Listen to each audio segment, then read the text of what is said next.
University, my team, and many people that believe in the power of arts to make a difference. So I'm very excited tonight. We will have different contributions from our partners, and I would like to start by naming them because we've received incredible support. We received support from our mother organization, Partners in Health, and also the government of Rwanda. We also received support from the Wellcome Trust, the French Embassy, and Hangout. So I'd like to start talking about what is Hamwe Festival.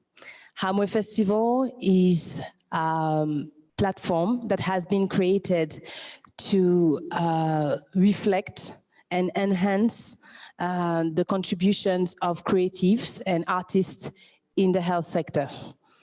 We are reflecting on how artists can contribute. We are reflecting on how arts can cure, treat, prevent. We are also reflecting on the role that culture can have in the health sector. It's been 2 years. It's our second edition. The first edition was reflecting on general contribution of the arts. And now we are at the second edition where we choose to have a theme, and we wanted to have a theme that really resonates with 2020. So we choose mental health and social justice. In times of COVID, where most of you are following the festival from your home, from your computers, it's really straightforward what the isolation can do to us as people and can do to communities. We think that, I think it's proven, it's more than we think, that this pandemic have exacerbated a lot of the global problems that are linked to mental health and that are caused by social injustice. The 5 days of festival that we have ahead of us will reflect on that. We also are part of an initiative that is from one of our great supporters, the Wellcome Trust, that have contributed in so many activities that have led us to this day. The communication, the programmation. You will see around the festival a lot of great sessions that are generated by research and work that have been done and supported by this organization. It's the Wellcome Trust. Wellcome is an organization that tries to invest and support great ideas that improve health. We are very lucky to believe that they think that Hamwe is one of them. And we've worked together to bring to you this great program. Before we move forward in taking more details about this night, I would like us to look at a video that would explain what is Hamwe, why an organization, a university like UGHE is looking at the role of arts in health. So please play the video.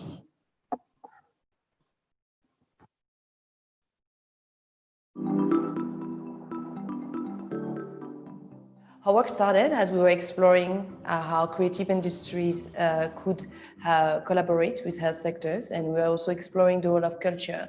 Really, our mission is to create an enabling environment for art in health to exist, and also a learning environment from this initiative to benefit as much as possible from the perspective of artists and other creatives to solve global health problems. The arts have a critical role to play. We need to incorporate the arts in the training of doctors and in the professional development of doctors, because we want to make sure that healthcare will remain a profoundly human relation. So yes, the arts have a very important role to play in medical education. abahanzi abanyabugeni bashobora kudufasha muri sensibilisation, imyumvire ikazamuka, bashobora kudufasha gukumira ibyerekeye n'ihezwa, noneho abahanzi bashobora no kudufasha mu kuvura. Umuntu afite ikibazo cyo mu mutwe aba akeneye guhumurizwa n'ubuhanzi rimwe na rimwe.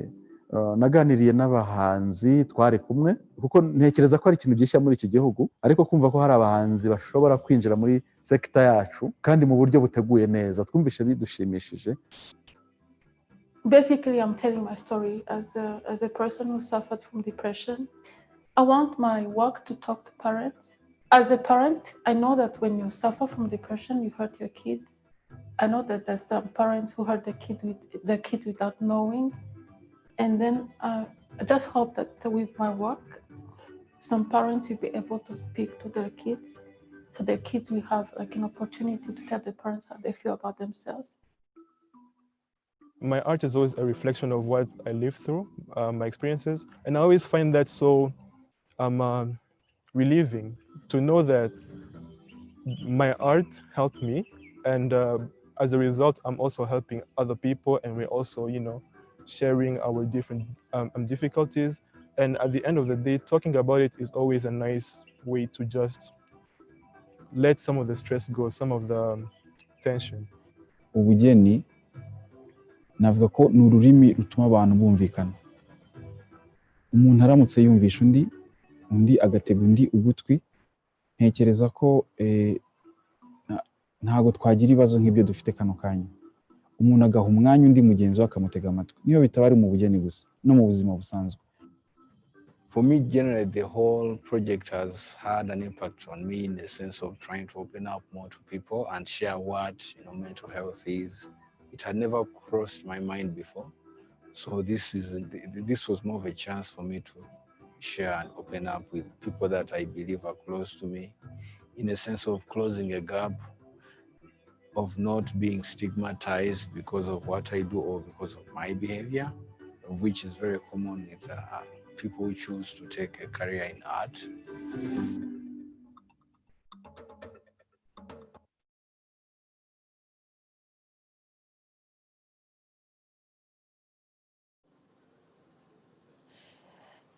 Good evening.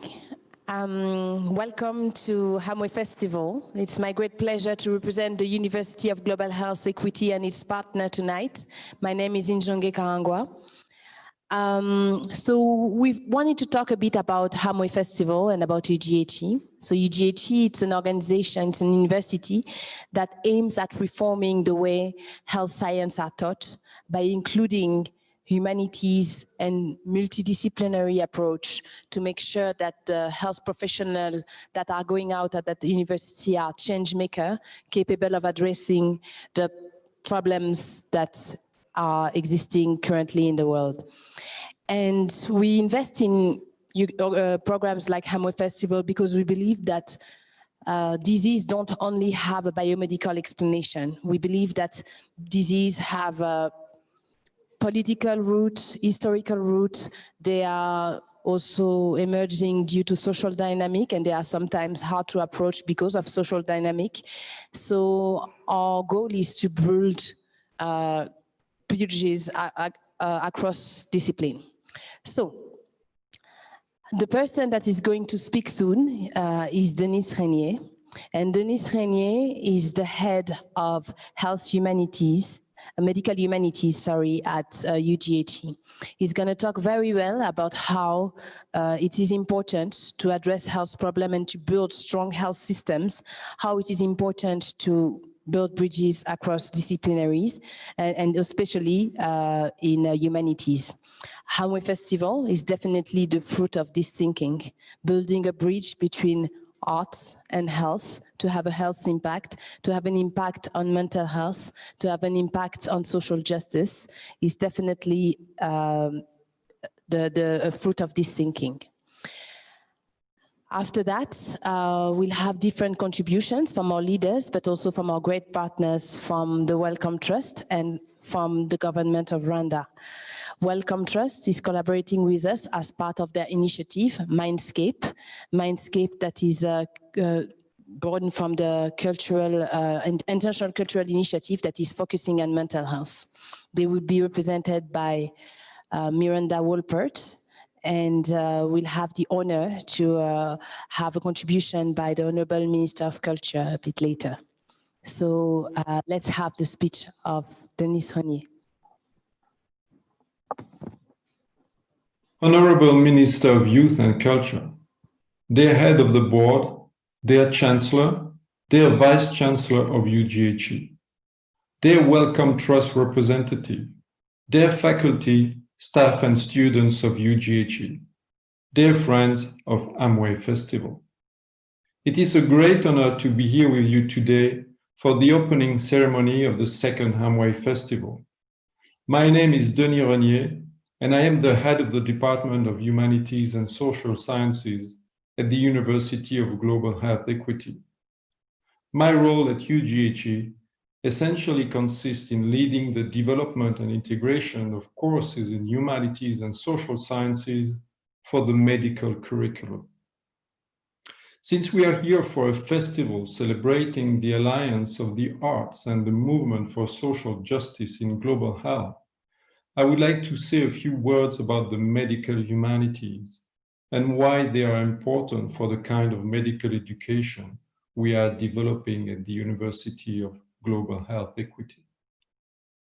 Medical humanities, and some of you will know, is a broad field that includes the discipline traditionally called humanities, like philosophy, history, literary studies, but also the social sciences, like anthropology, sociology, psychology, and of course the arts, for example, the visual arts, the music, poetry, and performing arts like theater and dance.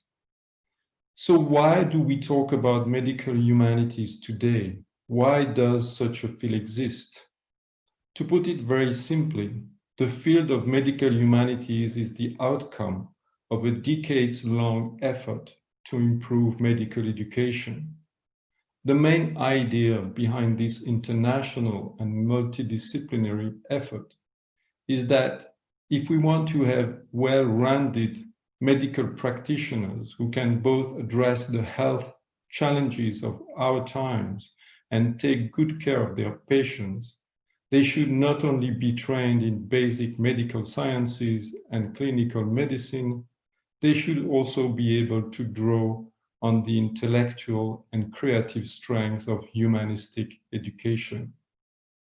At UGHE, for example, the first year of the medical curriculum includes intensive courses in writing and communication, medical anthropology and social medicine, African history and political economy, psychology, critical thinking, gender and social justice, and community-based education. This is because we think that 21st century medical education should bridge and reconcile what has sometimes been called the two cultures, the arts and the humanities on one hand, and the sciences on the other. There would be much more to say, of course, about this important issue, the divide between the arts and the sciences.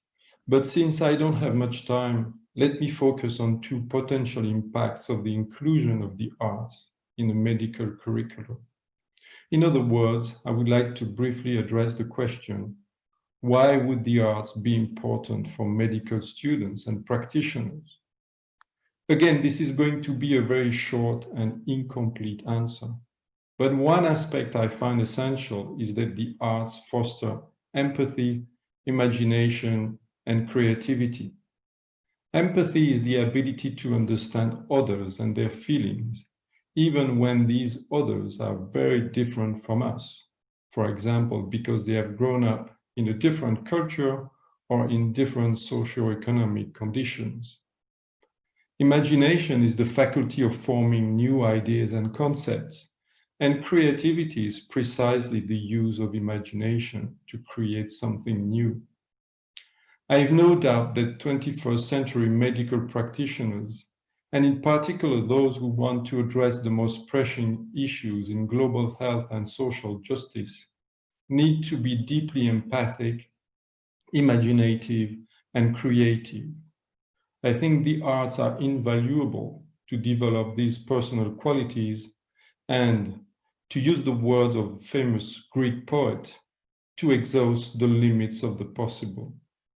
The importance of empathy, imagination, and creativity is visible in the program of the festival, with many sessions on how the arts can develop innovative interventions to tackle mental health issues. This brings me to the second point about the arts, which I find particularly relevant in the context of Hamwe Festival and the development of a medical curriculum at UGHE. Throughout history, the arts have always played a crucial role in the critique of society and the advancement of social justice. Many artists today are engaged in social movements, for example, in the Black Lives Matter movement, and in works like novels, plays, or films, but also, of course, in other artistic forms such as music, photography, and painting, we can often learn a lot about social and health issues, from gender inequities and health disparities to violence, racism, colonialism, exploitation, and discrimination. The arts, seen from this perspective, have a great pedagogical value, since they can bring medical students' attention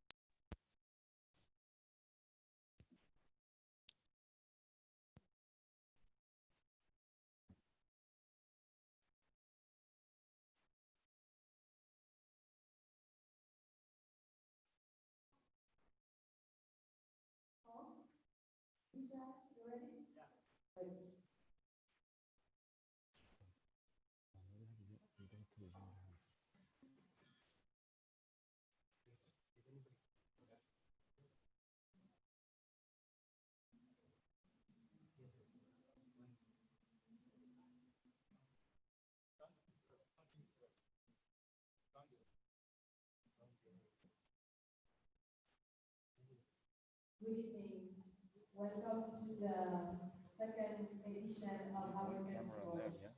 It's my pleasure to present the University of Belgium in this event. It's a very important event that discusses mental health and social justice.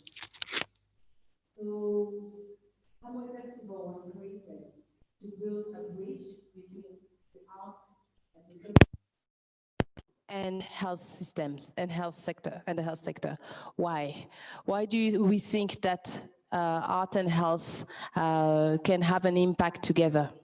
As I mentioned before, and as it was mentioned by my colleague, Professor Denis Regnier, Head of Health Humanities at UGHE, health and disease don't only have an explanation in the biomedical approach. We believe that to tackle the complex problem that health systems and the global health is facing, it's very important.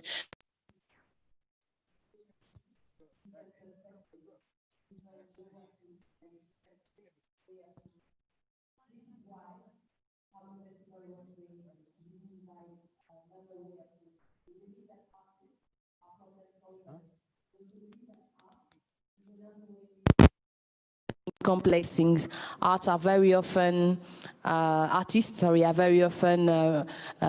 the border of activism.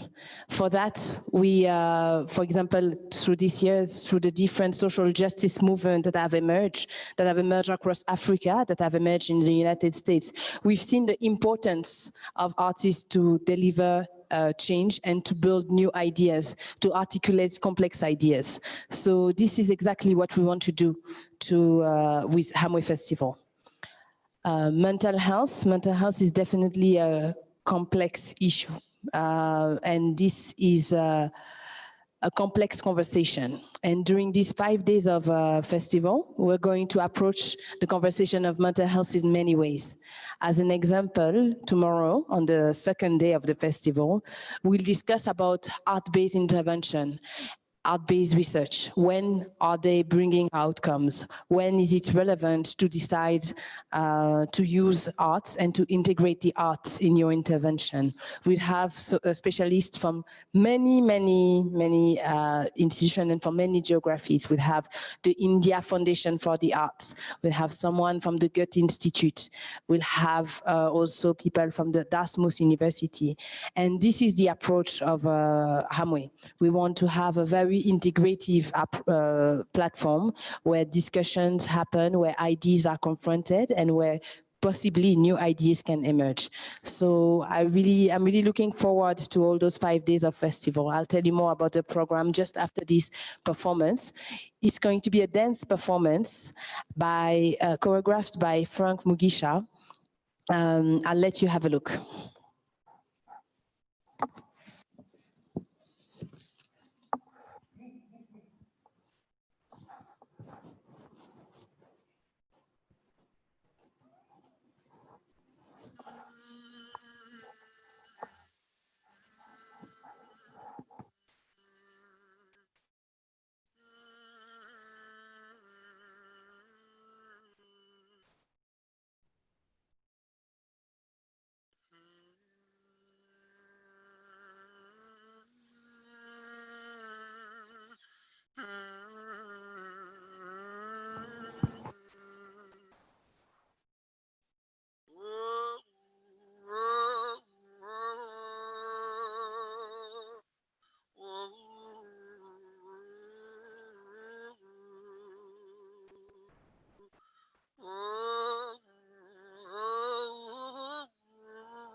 Wonderful.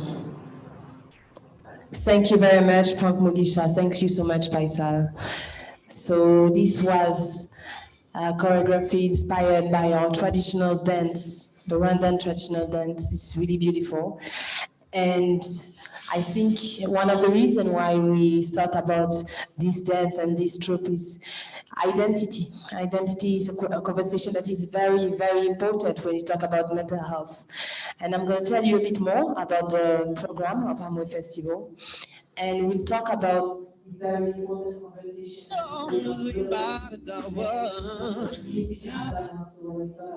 Global mental health and mental health systems is decolonization. Decolonization will have approach it in a way on how arts, how cultural operator can contribute in the decolonization of mental health.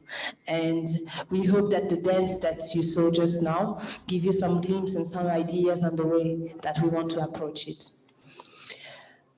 So the next person that I'm going to introduce is a representative of our biggest partner for the festival, the Wellcome Trust. So Wellcome is an organization, a charitable organization that invests in great ideas that improve health. And Miranda Wolpert, one of the leaders at Wellcome Trust, he's a professor of evidence-based practice and research in the Department of Clinical Education and Health Psychology at the University College of London.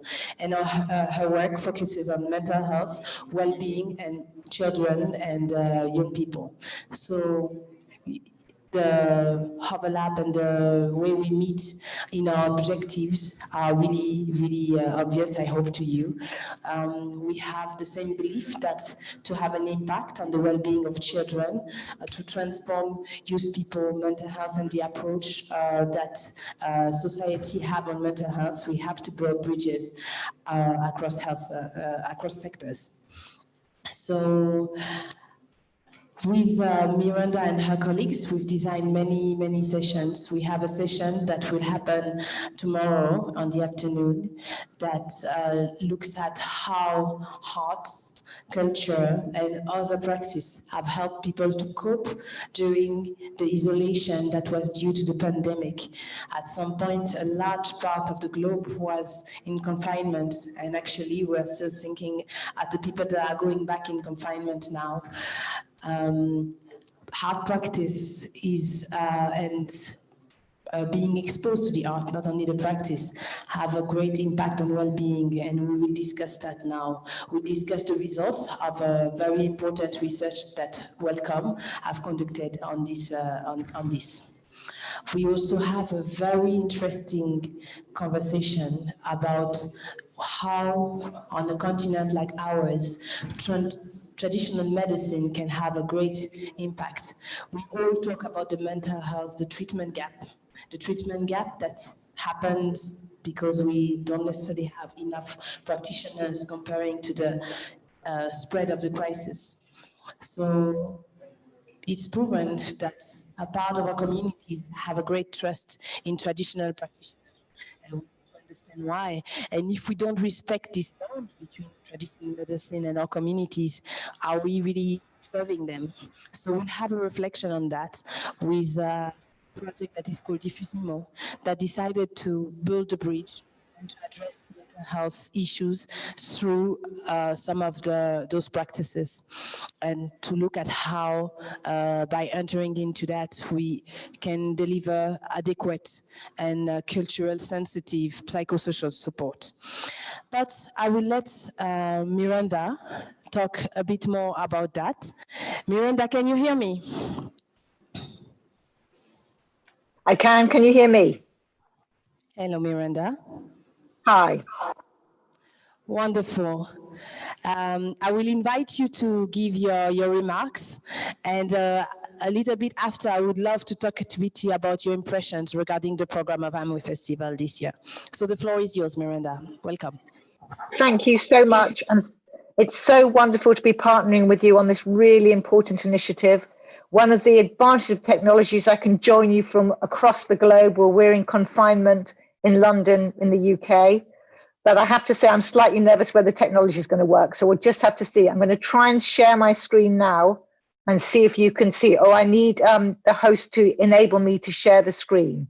Is that possible for one of your technical people to do? Please, please. It's in process, Miranda. That's fantastic. Thank you. Let's see if that now works. Fantastic. Great. So now all I've got to do is find my slides. It's not letting me see them. So let me just see why it isn't letting me see them. Okay, let me go back up to here and see if this works now. Can you see what's on my screen now? You probably can't. Not yet. Okay, let me try again. And if I really can't do it. Yeah. Okay. Can you see now? Yes. Okay. You probably want to go on full screen. Yeah, I will try and go from full screen and from the beginning. Great. Yes. You should be able to see our sides now. So thank you. Thank you for that lovely introduction. And it's great to be with you virtually. I'm sorry I'm not there in person. So the Wellcome Trust is a big funder of research into anything that will change the lives of people that are being held back by a range of different problems. And we're just moving to focusing on three big global challenges: infectious diseases, climate change, and mental health. And I'm really delighted that mental health is one of those three big foci, because it's such an important issue for so many of us around the globe. And our aim and our vision is a world in which no one is held back by mental health problems. So to try and advance that vision, we're trying to look at a range of ways at which people may find things that will help them to change their lives for the better. And one of the ideas we are being experimented with colleagues is this idea of thinking beyond the current divisions between healthcare and self-care, between traditional and different modes of treatment, and rather thinking, can we try and identify what are the active ingredients, whether they're in a traditional remedy or in a medical remedy or in a community solution or in an arts-based solution.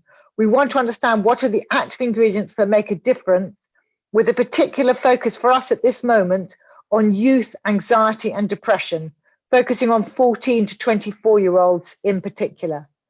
So we think of these active ingredients a bit like the ingredients that you might have in your store cupboard or in your chemist cupboard. So they might be things like reducing loneliness, or there might be a range of other ingredients I'm going to talk about. What we know is that the majority of us will experience anxiety or depression in some form by the time we're 38 years old. And they're the most common health problem, mental health problem, affecting over 400 million people worldwide. But for decades, the only solutions have been either talking therapies or medication, both of which may be important and both of which may be in short supply and have pros and cons for different people. They will work for some people and not for others. What we're interested in is looking at the science behind the full range of ingredients, ranging from healthcare to self-care, and including biological ingredients, behavioral ingredients, and societal ingredients. So we have just funded 30 groups across the world to look at 26 different active ingredients that they thought would make a big difference for young people with anxiety and depression. So one group looked at trying to address repetitive negative thinking. Another group looked at trying to make use of antidepressants. And another group looked at positive thinking and positive activities that people could do, trying to enhance positive activities, which might include engagement with the arts, might include other things that people find positive.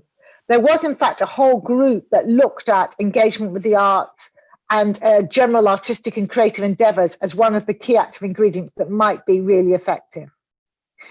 We've looked right from the biological to the societal, and one of the groups is looking about whether giving cash transfers makes a difference.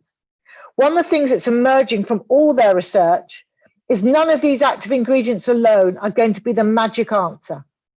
Each of them have some part for some people, and one of the themes that's emerging is that different people may find different things of use to them. So thinking about personalization and context may be really important to us going forward.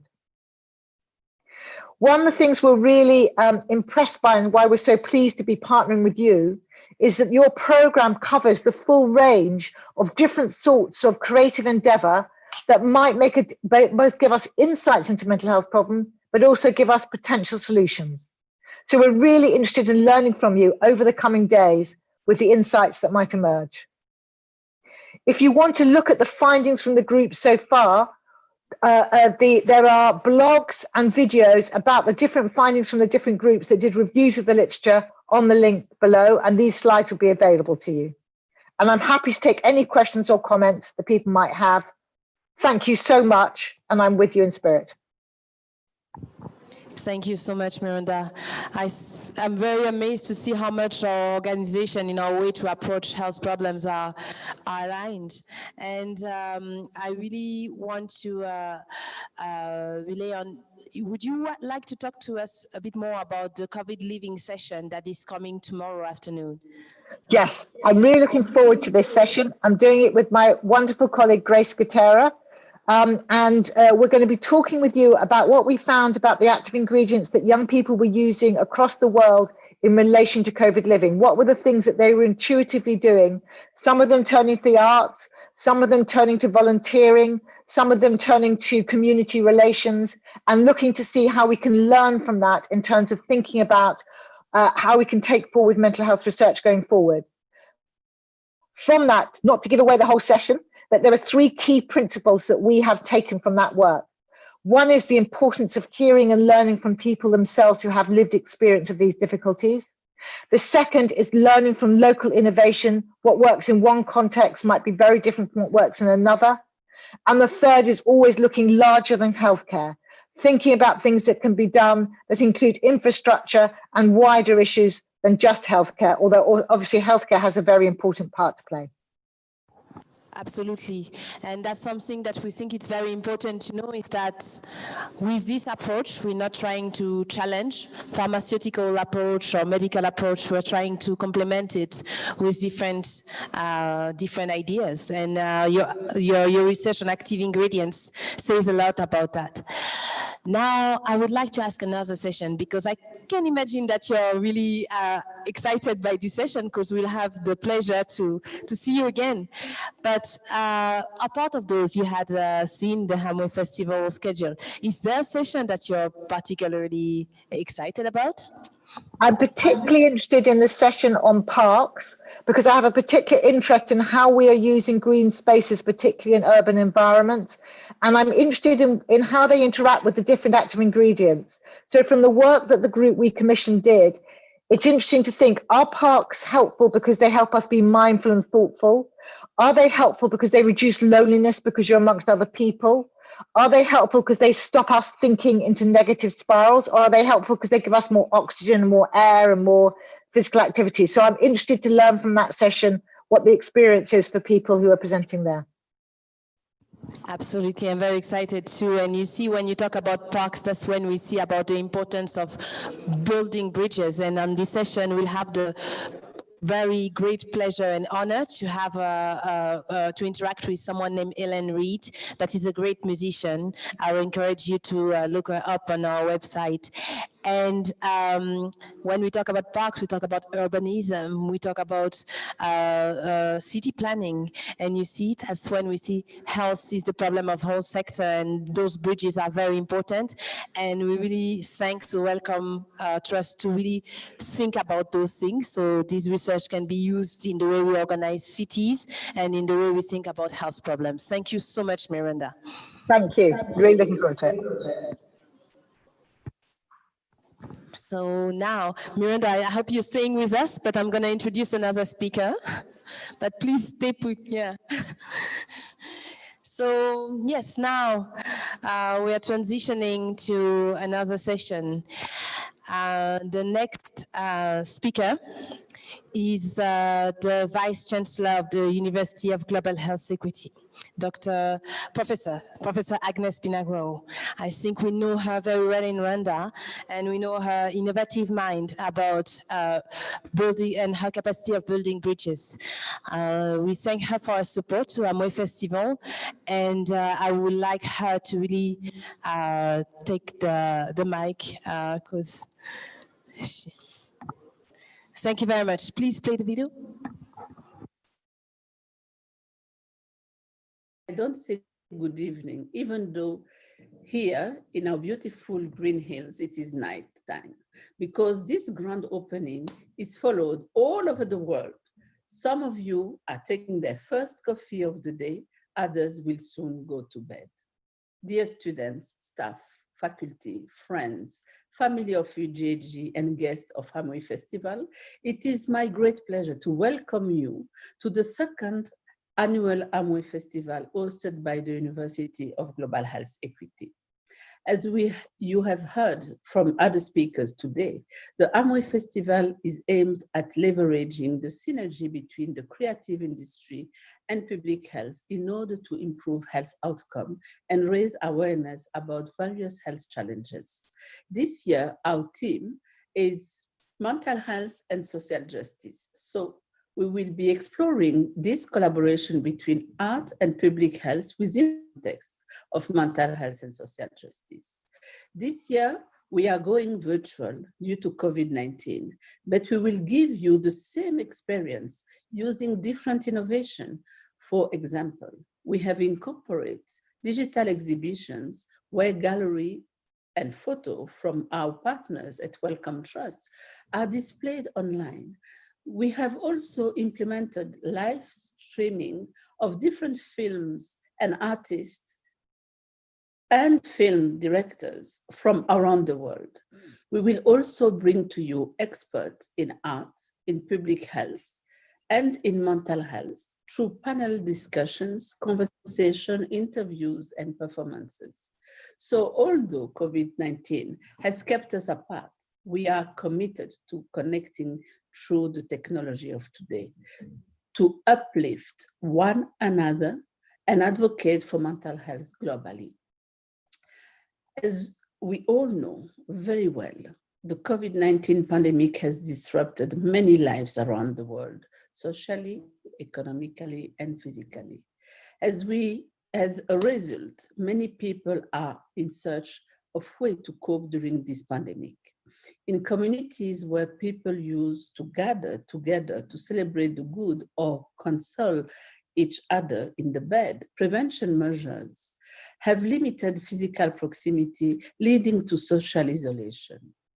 With intersectional factors such as race and gender that have an increased effect on certain communities more than others, it is imperative to acknowledge the social determinant of health and find new ways to bridge awareness to these global health issues. Here with Hamwe Festival, we are turning to the art to give us hope and to enlighten our minds and ease the stress that has been ignited by the lockdown measures and to protect all of us against the pandemic. Unfortunately, there is an increase of people who are in search of mental health services due to the financial, physical, and psychological stress that this pandemic has brought on.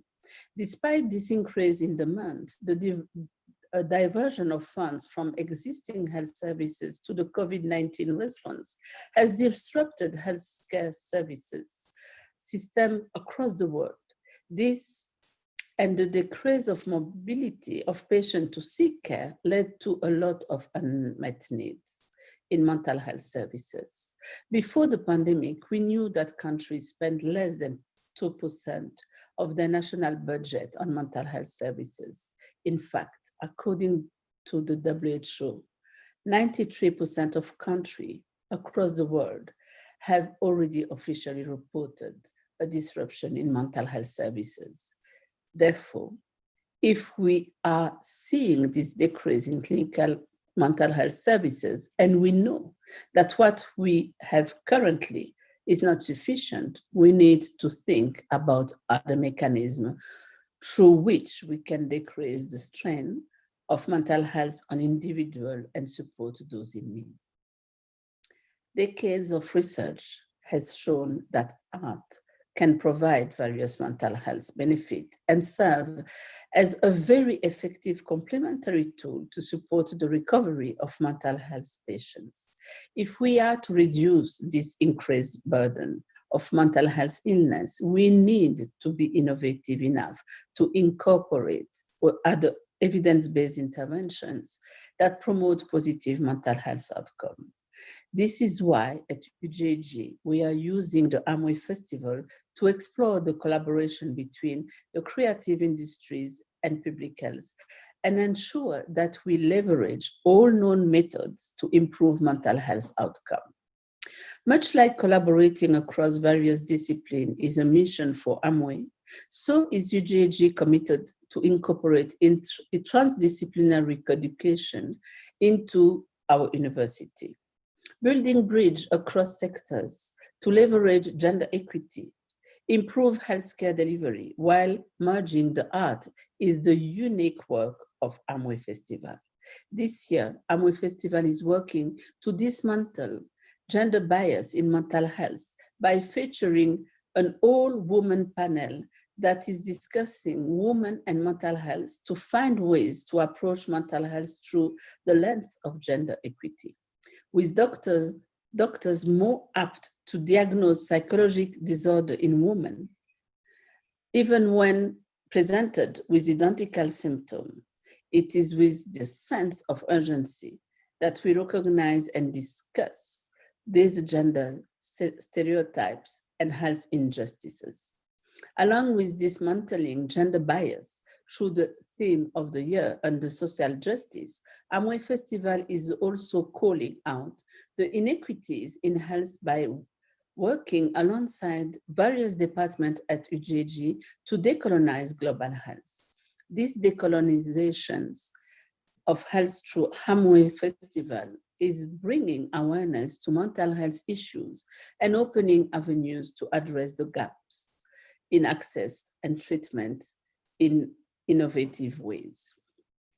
We are excited to have Hamwe Festival performers from more than 20 countries, 6 continents, coming together to explore new ideas surrounding healthcare through an artistic and creative lens and bring cross-sectorial collaboration and global perspective that is always emphasized here at the University of Global Health Equity. Participants from all over the world, whenever internet allows, will be able to interact with the performers and the experts from communities from media, decision makers, academia, and many other fields to search for better ways to solve global health issues. So dear participant from all over, use your keyboards and your phones to dialogue with us and be involved in the discussion.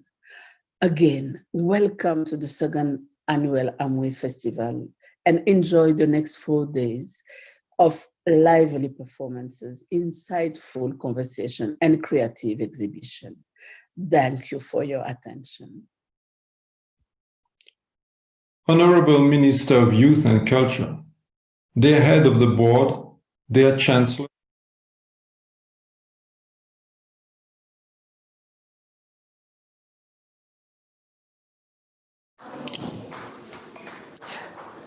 Thank you very much, Professor Agnes Binagwaho. This is a really, really great summary of the program. We'll talk about all that. We'll talk about gender, we'll talk about race, we'll talk about intersectionality, we'll talk about social justice, and mostly we'll talk about mental health and how creative communities and artists can support and collaborate, how fruitful those collaborations between sectors are actually. And one thing that was said in this very interesting speech is connecting again. If you look at the schedule of the festival, the next 4 days, it's on the website of UGHE, www.ughe.org/Hamwe. Please go there and see the rich program that our great teams have prepared for you. And when you see that we're talking about connecting again, it should have been the theme of this festival. So now I'm gonna introduce the second performance, again, choreographed by our great Frank Mugisha. And the two dancers that you're going to see are named Faizal Mostrixx and Hirwa Aubaine. So please go ahead, and thank you very much for being part of Hamwe.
Wow. Yes, you see, a very, very small social distanced audience is clapping because we're really amazed by this work. Thank you very much, Mugisha. Thank you very much, Faizal. Thank you very much, Aubaine.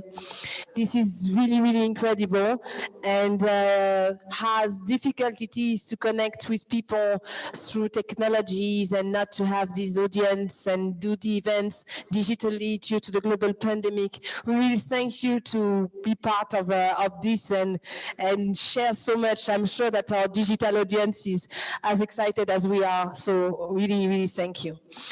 So now I'm going to introduce somebody that is really, really a great friend of my country, a great friend of a founder of UGHE, more than a friend, he's like our father, and a great friend of the arts, someone that have been incredibly supportive of building bridge across sector, someone that really understands the importance of thinking health across discipline. So it's going to be Dr. Paul Farmer. I don't think that I need to read his bio. A lot of you know him. So let's listen to what he has to say.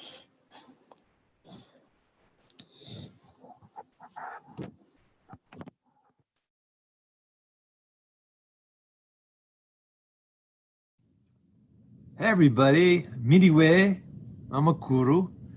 I'm Paul Farmer, the Chancellor of UGHE and a physician who's been lucky enough to work in Rwanda for some time.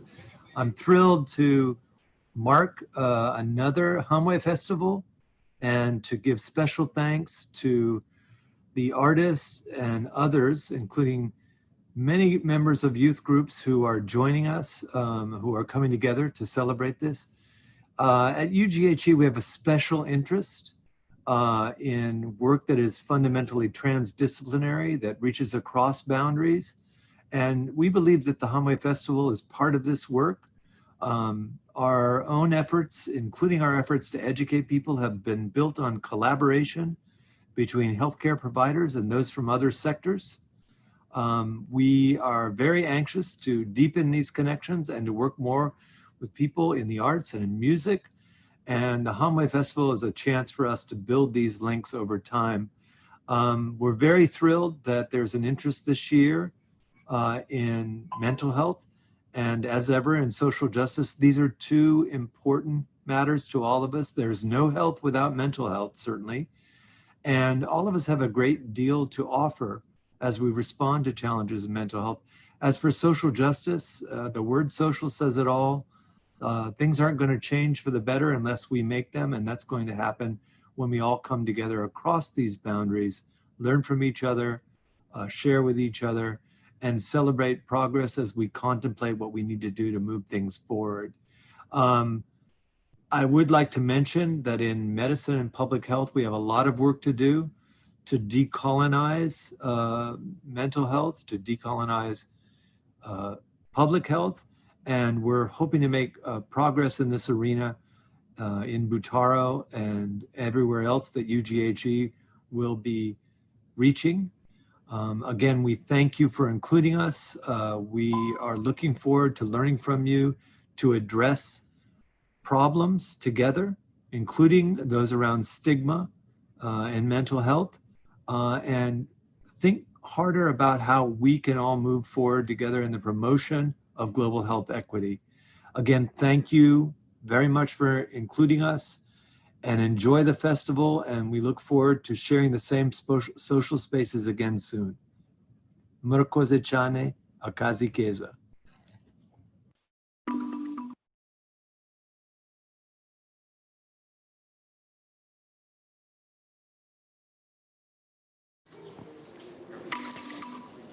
Thank you very much, Dr. Paul Farmer. Thank you for these words. Indeed, we're looking forward to social spaces again. We're looking forward to connect again. Definitely the theme of this evening.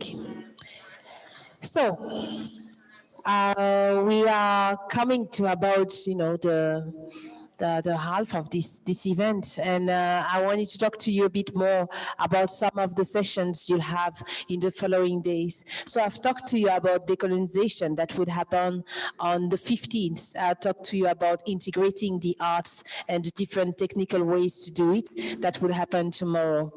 So Friday, we'll have a full day where we'll think about how music can have an impact on health, from memorization, from connecting, the social connection that music can bring, from everything that would improve well-being by the pleasure some of us have, I hope many of us have, by listening to music and dancing through music. We'll talk about all of that, from the improvement of well-being, the maintaining of well-being, and also the therapeutical aspect of music. And also we'll talk about what those musics that are named traditional music, that are labeled traditional music, despite maybe, we talk about decolonization. Why are some music traditional, though all musics have a certain traditional root? But let's leave the debate for the festival. And I'm very much looking forward to have those sessions with you. I want to tell you that we have a team that is really looking on how your engagement on Twitter, on Facebook. The festival is actually, I don't know exactly where you're following us, but we are broadcasted on YouTube, the YouTube channel of UGHE, on Twitter, and as well on Facebook. So ask your question, comment, and engage with us. We really want this conversation to happen. Next speaker. The next speaker is somebody that is highly important to us, the head of the board of UGHE. And she's going to talk to us very well about this importance of building bridges and how it's in our roots and it's part of who we are in this university. So I will let my colleagues give her the floor.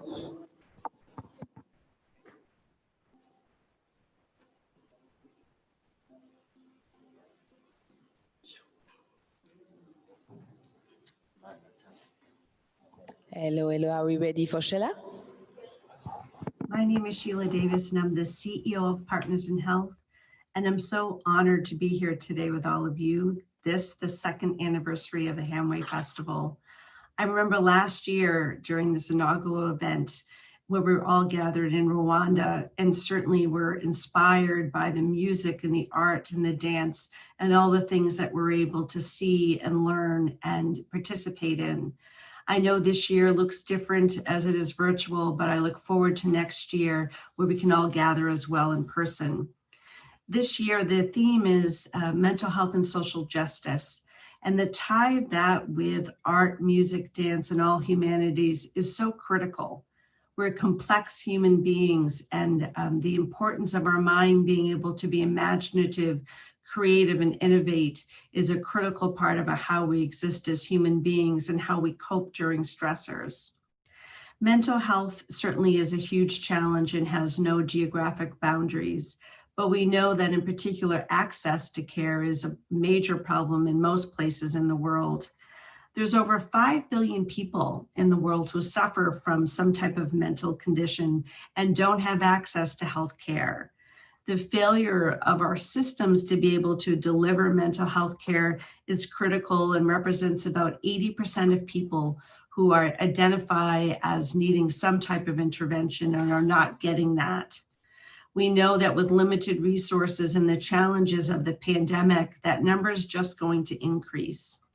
In 2017, there were an estimated 970 million people worldwide, and that's about 13% of the global population that were living with some type of mental health or social substance abuse condition. We know that the lack of care delivery really stems from two root causes. One, a lack of qualified, trained healthcare professionals, and two, the inability to deliver this care closest to, in proximity to people who need it, and that's in the community. The University of Global Health Equity is a phenomenal global platform that really combines issues of training well-qualified healthcare professionals within a realm of a global equity lens. Social justice and mental health definitely go hand in hand, and critical that we put our advocacy around making sure and ensuring that we have access to quality mental health care for all who need it. The COVID-19 pandemic has been challenging for all of us, and we know that there's an increase in mental health needs due to anxiety, due to isolation, due to a variety of other factors, and people not seeking the care they need, a lot from stigma, a lot from limited services that exist because of the risk of COVID-19. The world has learned a tremendous amount from Rwanda in how to deal with a pandemic such as COVID-19.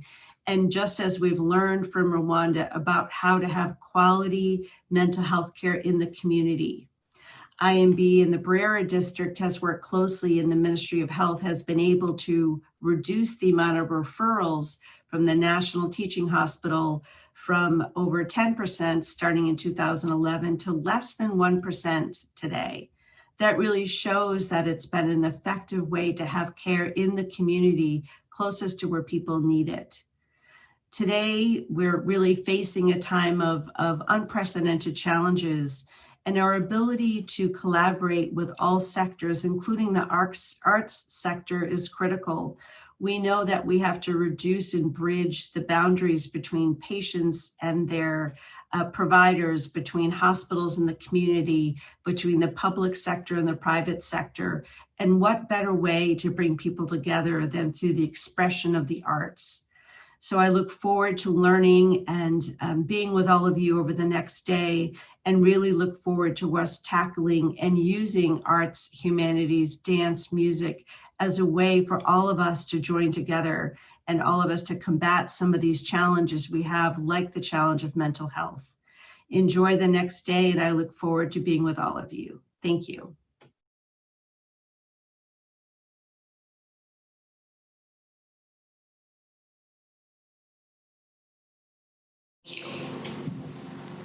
Thank you so much, Sheila Davis, CEO of Partners in Health, our mother organization, and also the head of the board of the University of Global Health Equity. Sheila talked about different things that I think are very important and that really resonate with what we are doing, the importance of imagination. I would like to take this opportunity to talk about one of our key programs that is called Stigma, Power and Hopes. It will be featured all across during every following day of the festival. We've engaged in a reflection with 4 Rwandan artists about barriers to access care in mental health and about feedback that was coming back from the youth about mental health system and their own mental health perception. We engaged in that reflection with 4 Rwandan artists, and they transformed all these research and the realities that we have we found out through that through their art. It's a very exciting project. It's actually a project that we want to replicate. We want to replicate as Hamwe Festival is growing. We want to replicate here in Rwanda with other artists, but also on the other UGHE campus. I wanted to remind you that UGHE has a campus in Butaro in northern Rwanda, but we also have a campus that recently opened in Haiti. So we're very much looking forward to engaging with you on those 3 themes: stigma, power, and hope. And you know, when you talk about imagination and hope, those are 2 themes that are hand in hand in our eyes. So we're looking to hear about yours and to engage on that. Sheila also talked about something that is very important and that I think that is often part and is actually considered in the whole range of mental illnesses. She talked about substance abuse. And actually, I would like to ask my colleagues with their camera to follow me here. You see behind me, there are those pictures. There is this one, and there is the other one. Those are pictures from a photographer named Christelle Arras that followed a group of women that were substance abusers, drug users in Ivory Coast, and engaged with them on a dialogue about their image through photography. And we'll put the link, like the link of our other exhibition, we'll put it on our social media. Please go see that. And you'll see the transformation of being visible through the arts, how it can transform. You see it's visible how those women start to express themselves. And it's really a beautiful project that we're very proud to feature in Hamwe Festival. So the next speaker is the guest of honor. Representing what allows us to do all of that. It's the representative of the government of Rwanda on this evening. It's the Honorable Minister of Culture, the Minister of Youth and Culture. Definitely, youth is very important for Hamwe Festival. We want to engage with the youth. So she's gonna talk to you a bit more about what we're doing together with the government of Rwanda. So I'm leaving the floor to the Honorable Minister of Youth of Culture and Culture. Join you for the second time at the Hamwe Festival 2020. I wish to appreciate and applaud the organizers of this event that brings together health and art to enhance mental wellness. Mental wellness has been left to health practitioners, yet art has enormous benefits in this field. There has been limited synergy between mental wellness and art. I believe this festival will strengthen the journey that has started.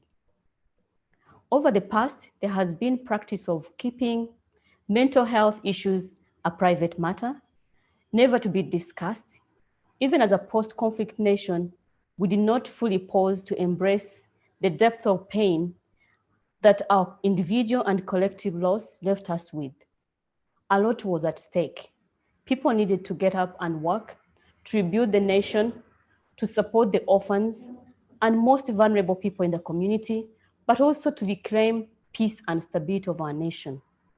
Due to many pressing priorities, we did not have time to deal with grief and deep sorrow that swept through us like a wave, hidden behind strong and smiling faces.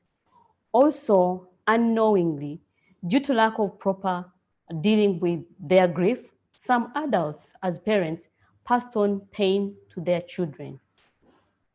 2020, as we all know, took an unexpected turn that left no country untouched. COVID-19 spread so rapidly, it left people dead. That means some people lost their lives and their loved ones, and were also not able to bury them. Countries shut down their economies as an immediate measure to protect their citizens and contain the spread. Schools shut down. In Rwanda's case, over 8 months, children and young people were disrupted from their known norm or normal of doing things or living. They were out of school. In some cases, people have lost their revenue and have had to face uncertainties in life. Women, young people, and children have been exposed to many challenges, mainly gender-based violence.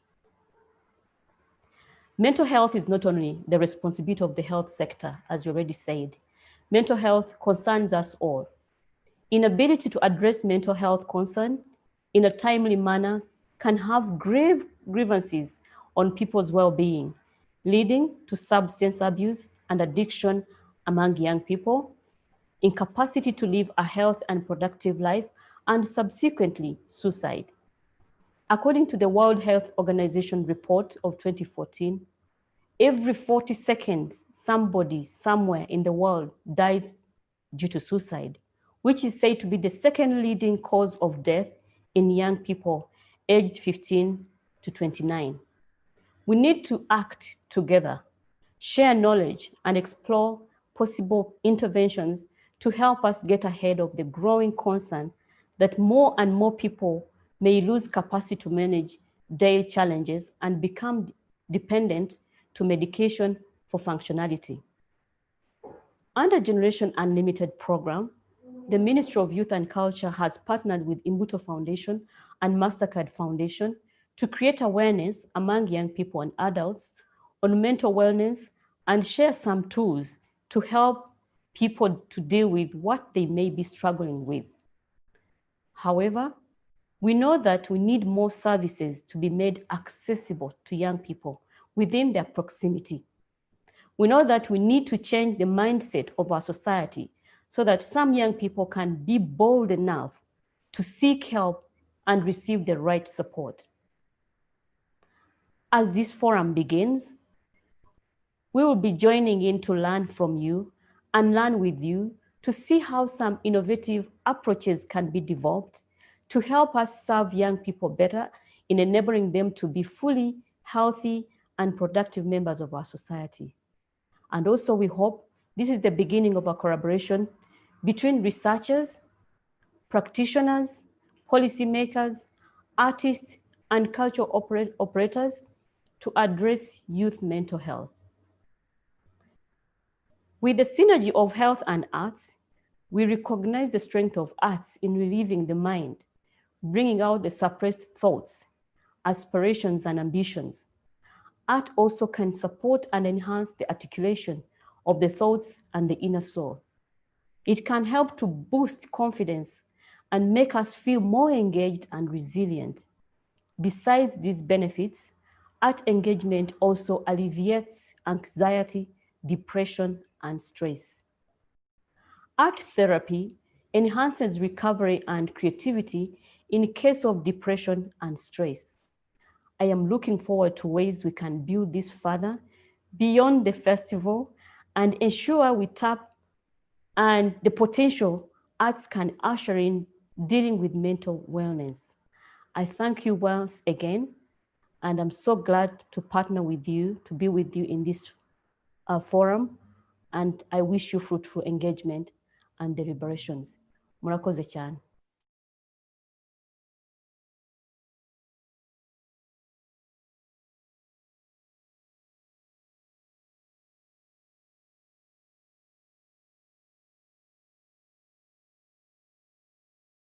I wish you fruitful engagement and deliberations. We thank Honorable very much for her support, and we agree with her. This collaboration between artists, policymakers, cultural operators, clinicians, scholars needs to happen beyond this festival. We hope that many ideas that will be discussed here will be implemented. We hope that this platform will allow people to meet each other and continue to contributing to the improvement of mental health of populations globally. So there's been talking. I guess that now we want to see the arts. I'd like to introduce a great Rwandan artist that in his text, in his approach, he's also talking about mental health, about the life of people, about the need for social justice. We called him in our team somebody is doing some sort of social realism. His name is Bill Ruzima. So we're gonna show a little video and then after the stage will be his.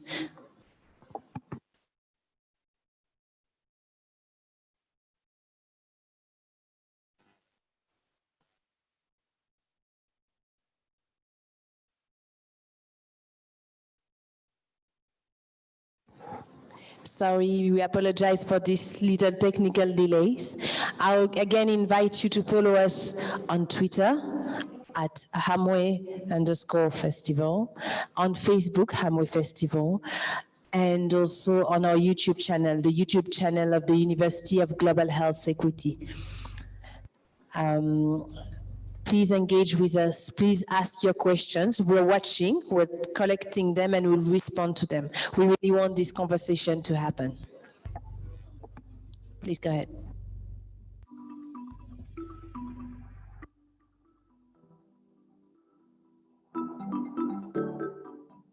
Our work started as we were exploring how creative industries could collaborate with health sectors, and we're also exploring the role of culture.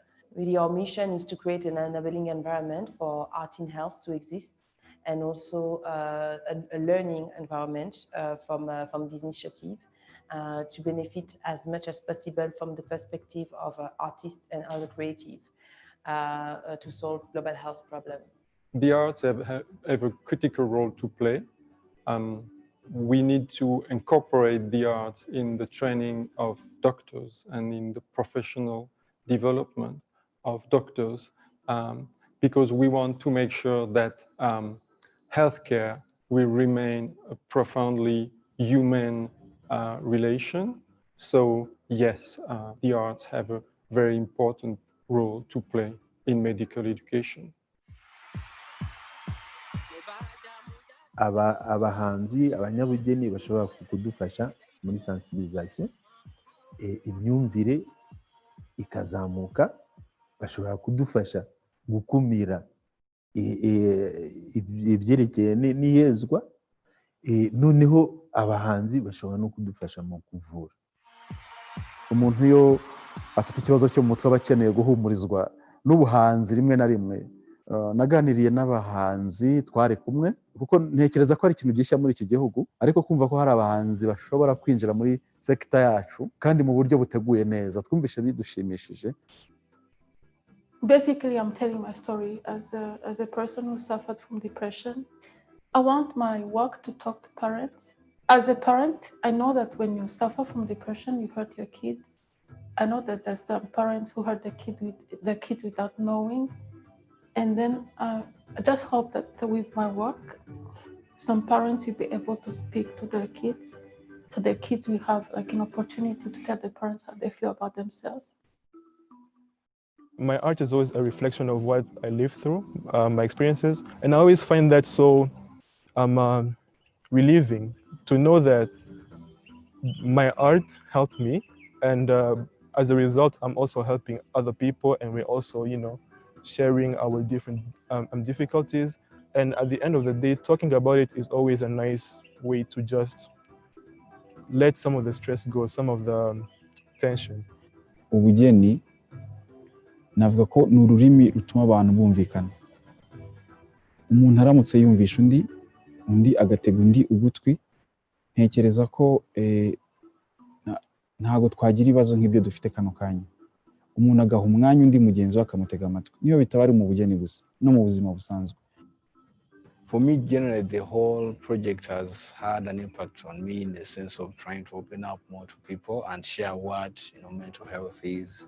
It had never crossed my mind before, so this was more of a chance for me to share and open up with people that I believe are close to me, in a sense of closing a gap of not being stigmatized because of what I do or because of my behavior, which is very common with people who choose to take a career in art.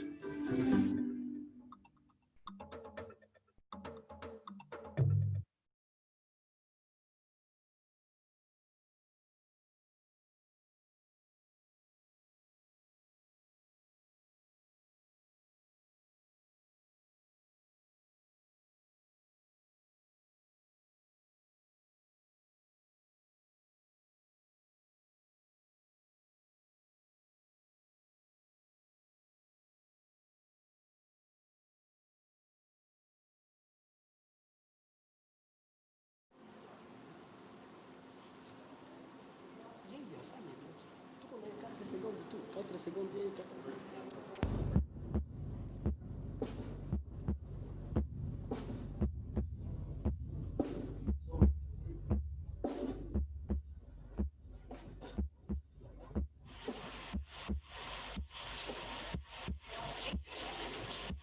you can, it's okay.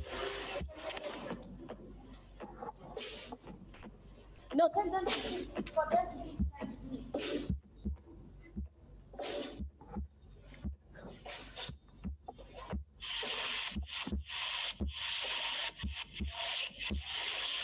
No, you can, it's okay. No, tell them.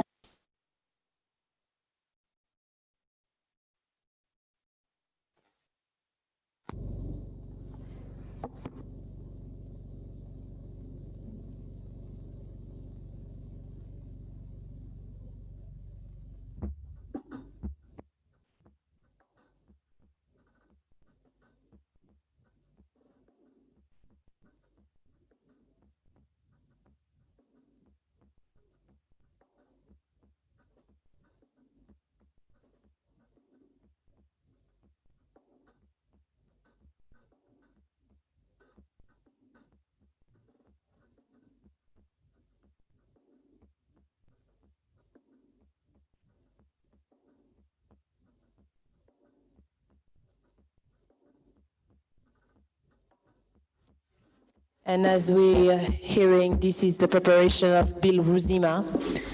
We're coming back with image very, very soon.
Sinagira kiyomba iyo najyaga gukina n'abandi bana wasozaga gukina takani waba katagira iwabo mu rutoki nanjye ni cyane iwacu ndahafite iwacu ni mu ijoro niko numvise baririmba mu rusengero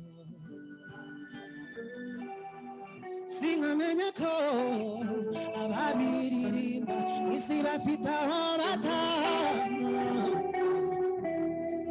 naho njyewe ni munsi y'ubutaka n'imirindi y'abantu nibera munsi y'ubutaka dutwara ubupfumu nibera mu isanduku nibera ubupfumu afite ikibanza mw'irindi naho njyewe singira aho mbarizwa nitwa inzererezi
murakoze cyane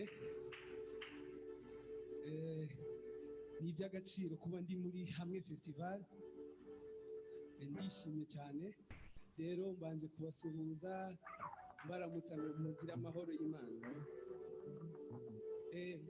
nkaba ngiye komezanya namwe kuri uno munsi mbataramira n'abacuranzi beza babizi harimo Jason Sami kuri drum hamwe na François Jackson kuri keyboard komeze kuryoherwa iki gitaramo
mushiki wanjye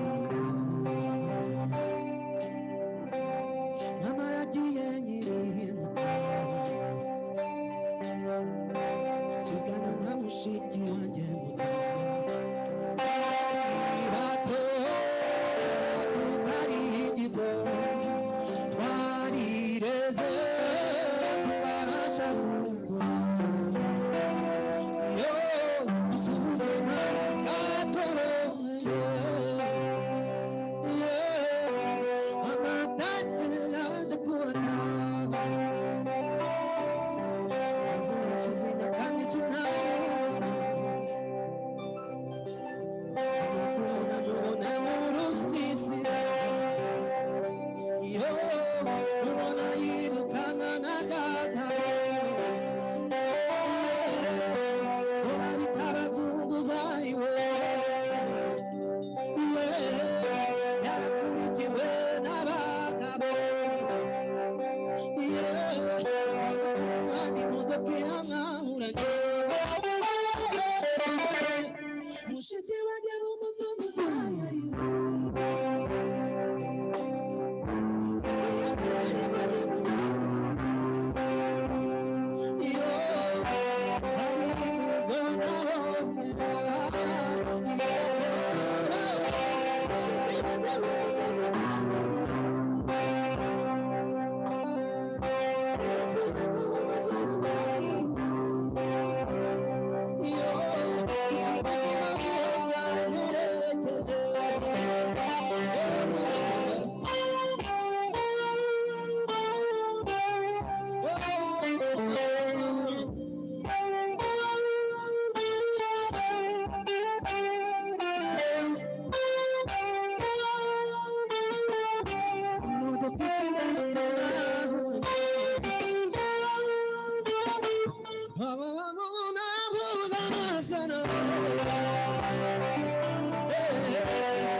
Kimera umuzunguzayi we nawasezera ubuzima bw'umuhanda we.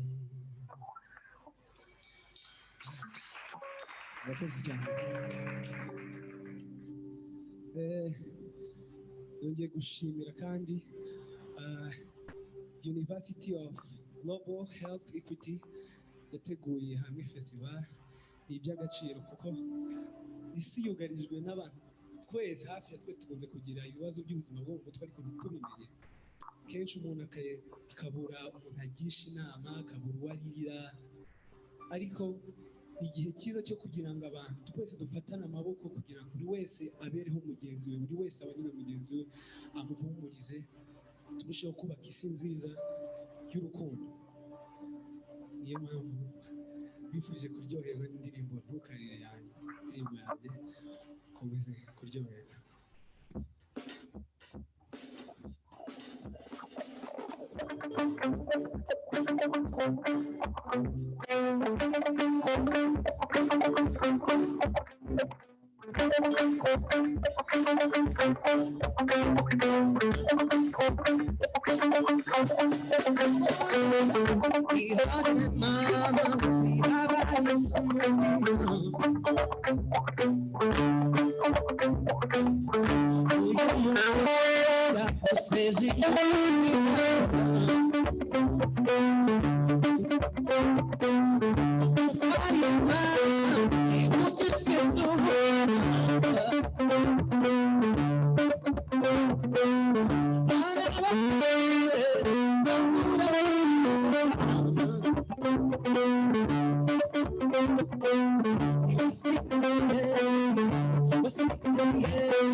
Gusukiza bwabo buzamakwa n'iminkanyari ndababwiye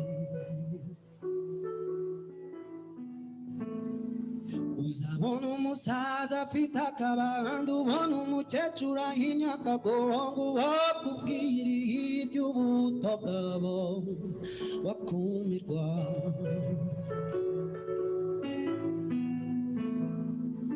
abantu bazahemukira abandi bategana iminsi nyamara ntawe uzi ibibera mu nda y'isi ndababwiye umuntu nabeho uko ashaka ariko akazi bibera mu nda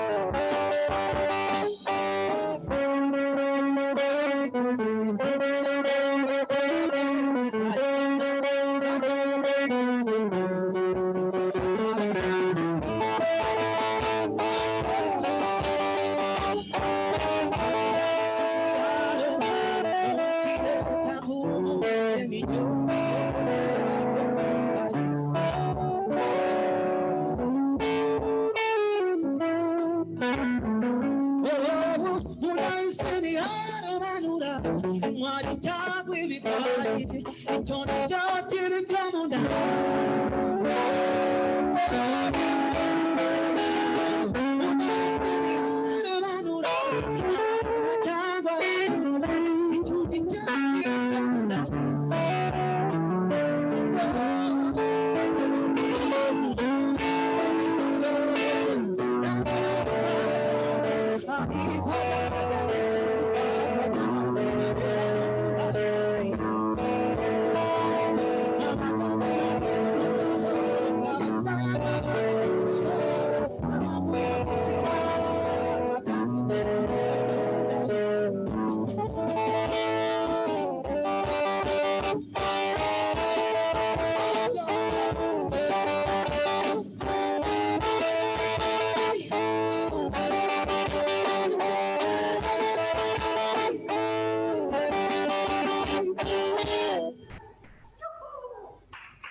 Are we on?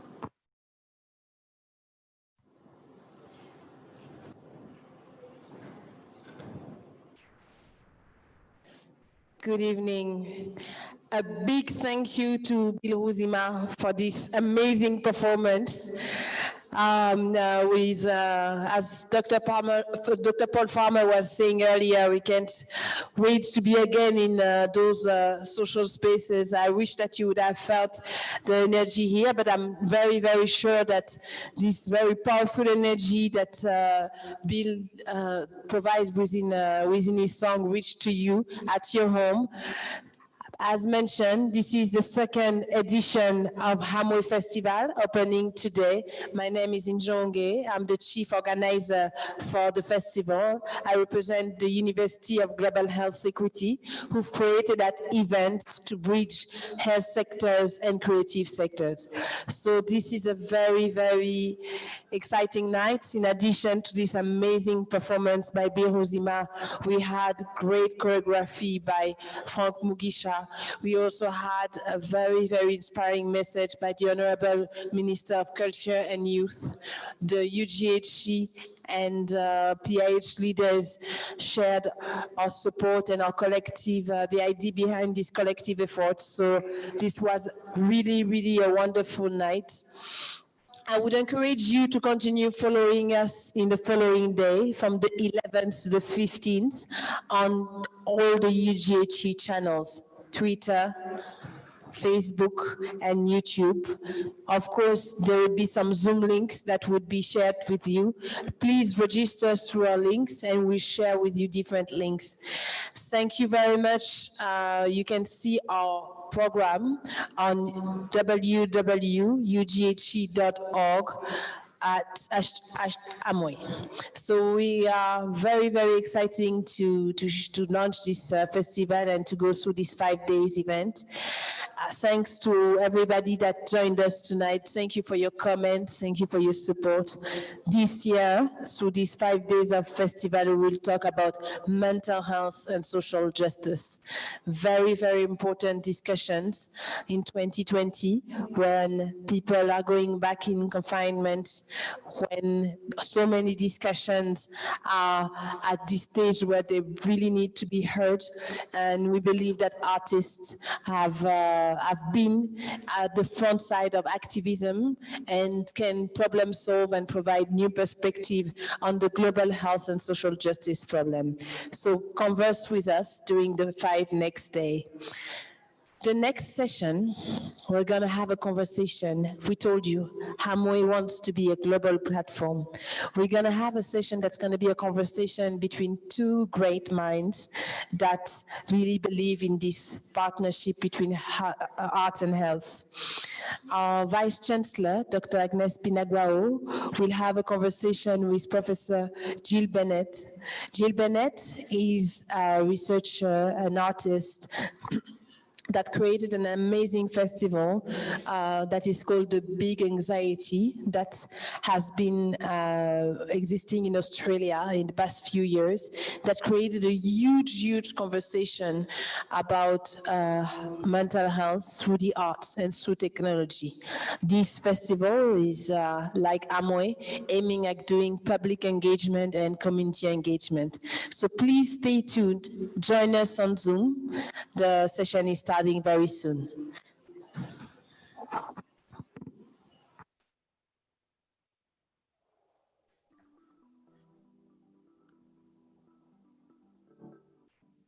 Our work started as we were exploring how creative industries could collaborate with health sectors, and we were also exploring the role of culture.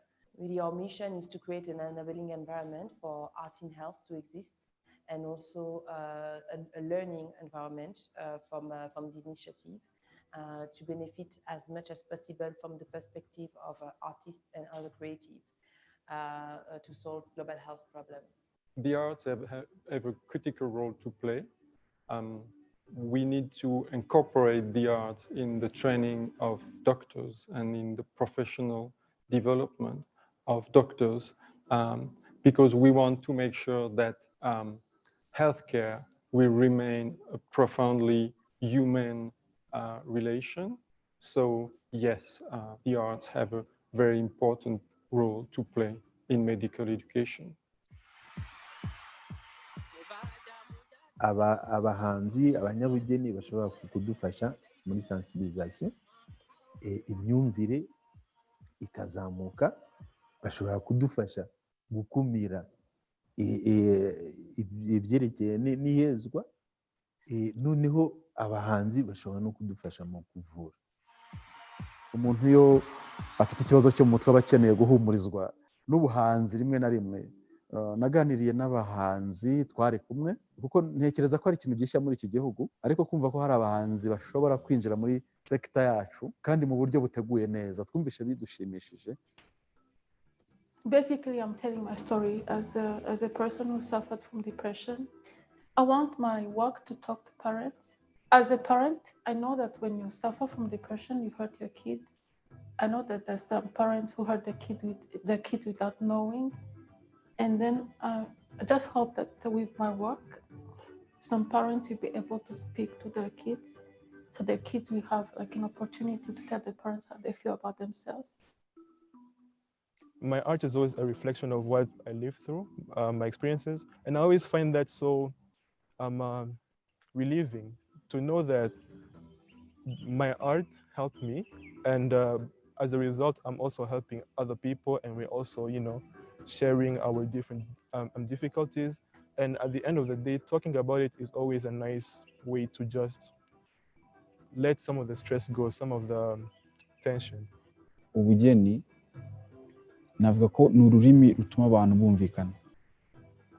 Umuntu aramutse yumvisha undi agatega undi ugutwi, ntekereza ko ntago twagira ibibazo nk'ibyo dufite kano kanya.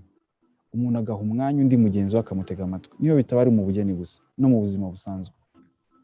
For me, generally, the whole project has had an impact on me in the sense of trying to open up more to people and share what mental health is. It had never crossed my mind before, so this was more of a chance for me to share and open up with people that I believe are close to me, in a sense of closing a gap of not being stigmatized because of what I do or because of my behavior, which is very common with people who choose to take a career in art.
So,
ready to go. Thank you very much for being part of Hamwe.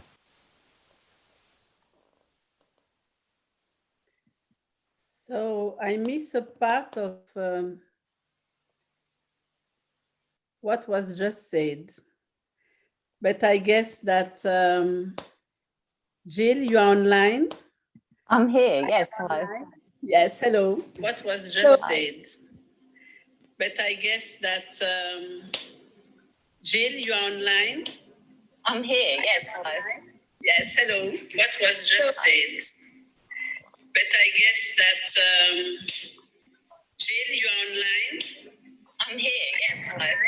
Yes, hello. What was just said, but I guess that Jill, you are online. I'm here, yes, hello.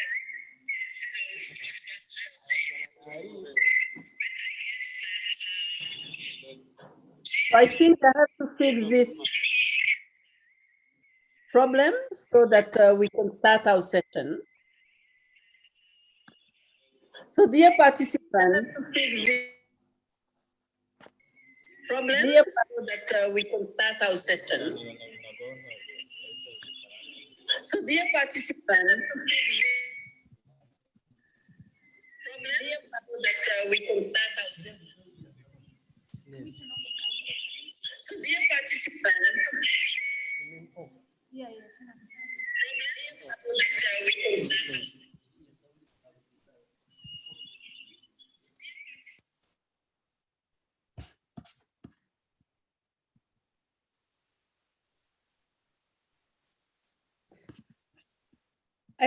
Let's see if it's fixed now. So, dear participants, welcome to the first official session of Hamwe Festival 2020. As you have heard from the different opening remarks earlier today, the Hamwe Festival is an initiative of the University of Global Health Equity that aims to leverage the synergy between art and health. Throughout this festival, you will hear from various artists and public health professionals about making this a reality, especially within the mental health field. I hope that you will take away major lessons from these sessions and implement them in our day-to-day life in your respective field. Today, it is my great pleasure to introduce Professor Jill Bennett. I will call you Jill, if you allow me, Jill. Of course, hello. Thank you. So Jill, I am Agnes Binagwaho, the Vice Chancellor of the University of Global Health Equity, and I'm so pleased to be your host this evening. Let me present you a little bit. Jill is a person who has worked tirelessly to build bridges between the creative industries and the science in order to increase access to mental health healthcare and improve mental health outcomes. We are very excited to have you, Jill, here with us. And your work embodies the mission and vision of our festival, Hamwe. Jill comes from Australia. She is an Australian Research Council Laureate Fellow, leading the Field Experience and Empathy Lab at the University of New South Wales. She is the founding director of the Big Anxiety Festival of People, Art and Science, and she is the director of the National Institute for Experimental Art. The Big Anxiety Festival is an international month-long art festival based in Australia that brings together artists, scientists, and communities to question and reimagine mental health support in the 21st century.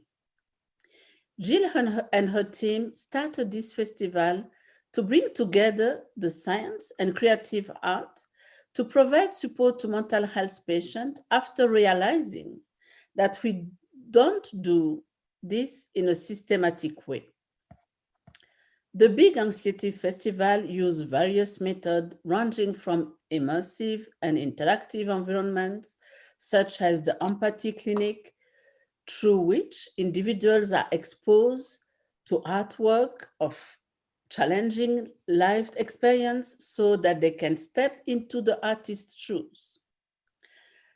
She used also virtual reality tools such as the Edge of the Present, which creates a mixed reality using a virtual and physical environment, inviting people to invent the next 10 minutes. But she will explain us more what it is about. The Felt Experience and Empathy Lab brings together immersive media artists, curators, engagement of designer, clinical and counseling psychologists and communities to conduct art-led research on the lived experience of mental and emotional health. Jill has worked for many years on trauma and creative practice. She wrote many books, and this includes subjects on empathic vision, affect trauma, contemporary art, and most recently, Thinking in the World. It was co-edited with Mary Zwarnadzi. I want you to give a warm welcome to Jill, who will continue with a short presentation after she gives us a hello and a video on her work with the Big Anxiety Festival. So Jill, before you address the participant, I would like you just to wave. Hello, thank you very much. Very excited to be here. Fantastic. So can we see the short film that will introduce the work Jill is doing? Wanena film na nyuramba balan nyundu calling jack. And we made this film for you. If you're struggling, if you feel no one can help you, if you feel stuck like the man in this film, remember, if we come together with help, we can make things better. We feel proud to share it with you all. Poko do nyangama. Warma nanye warma nanye warma.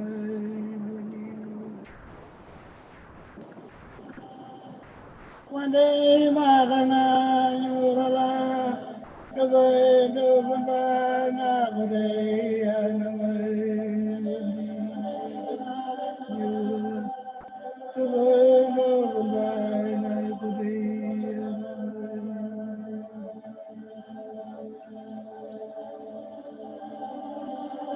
Wande magana yurala dogo dogo na bure.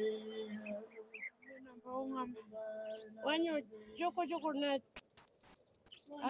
wingan man ko lepi kapi ko kapi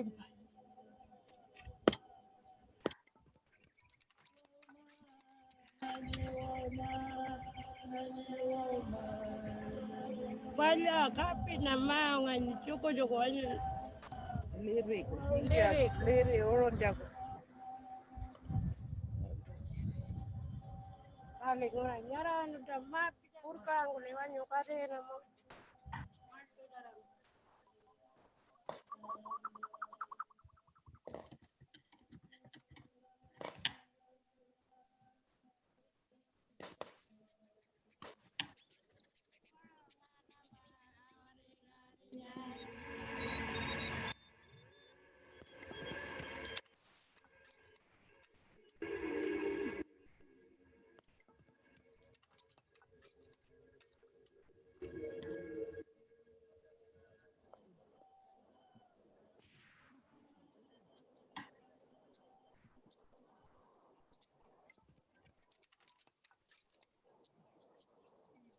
Kapi ko bagala.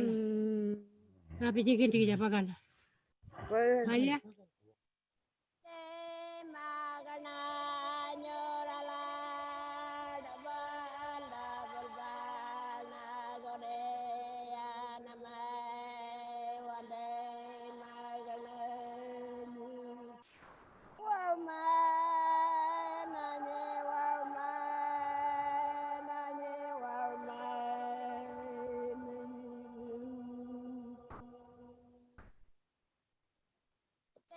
Thank you.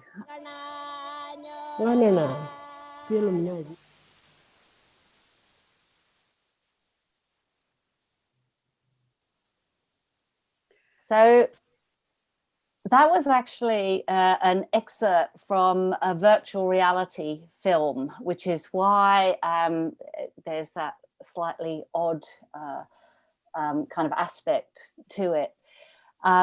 It was a film. I'll show you some slides of, I want to introduce the makers of the film, who are a group called Utikulinjaku.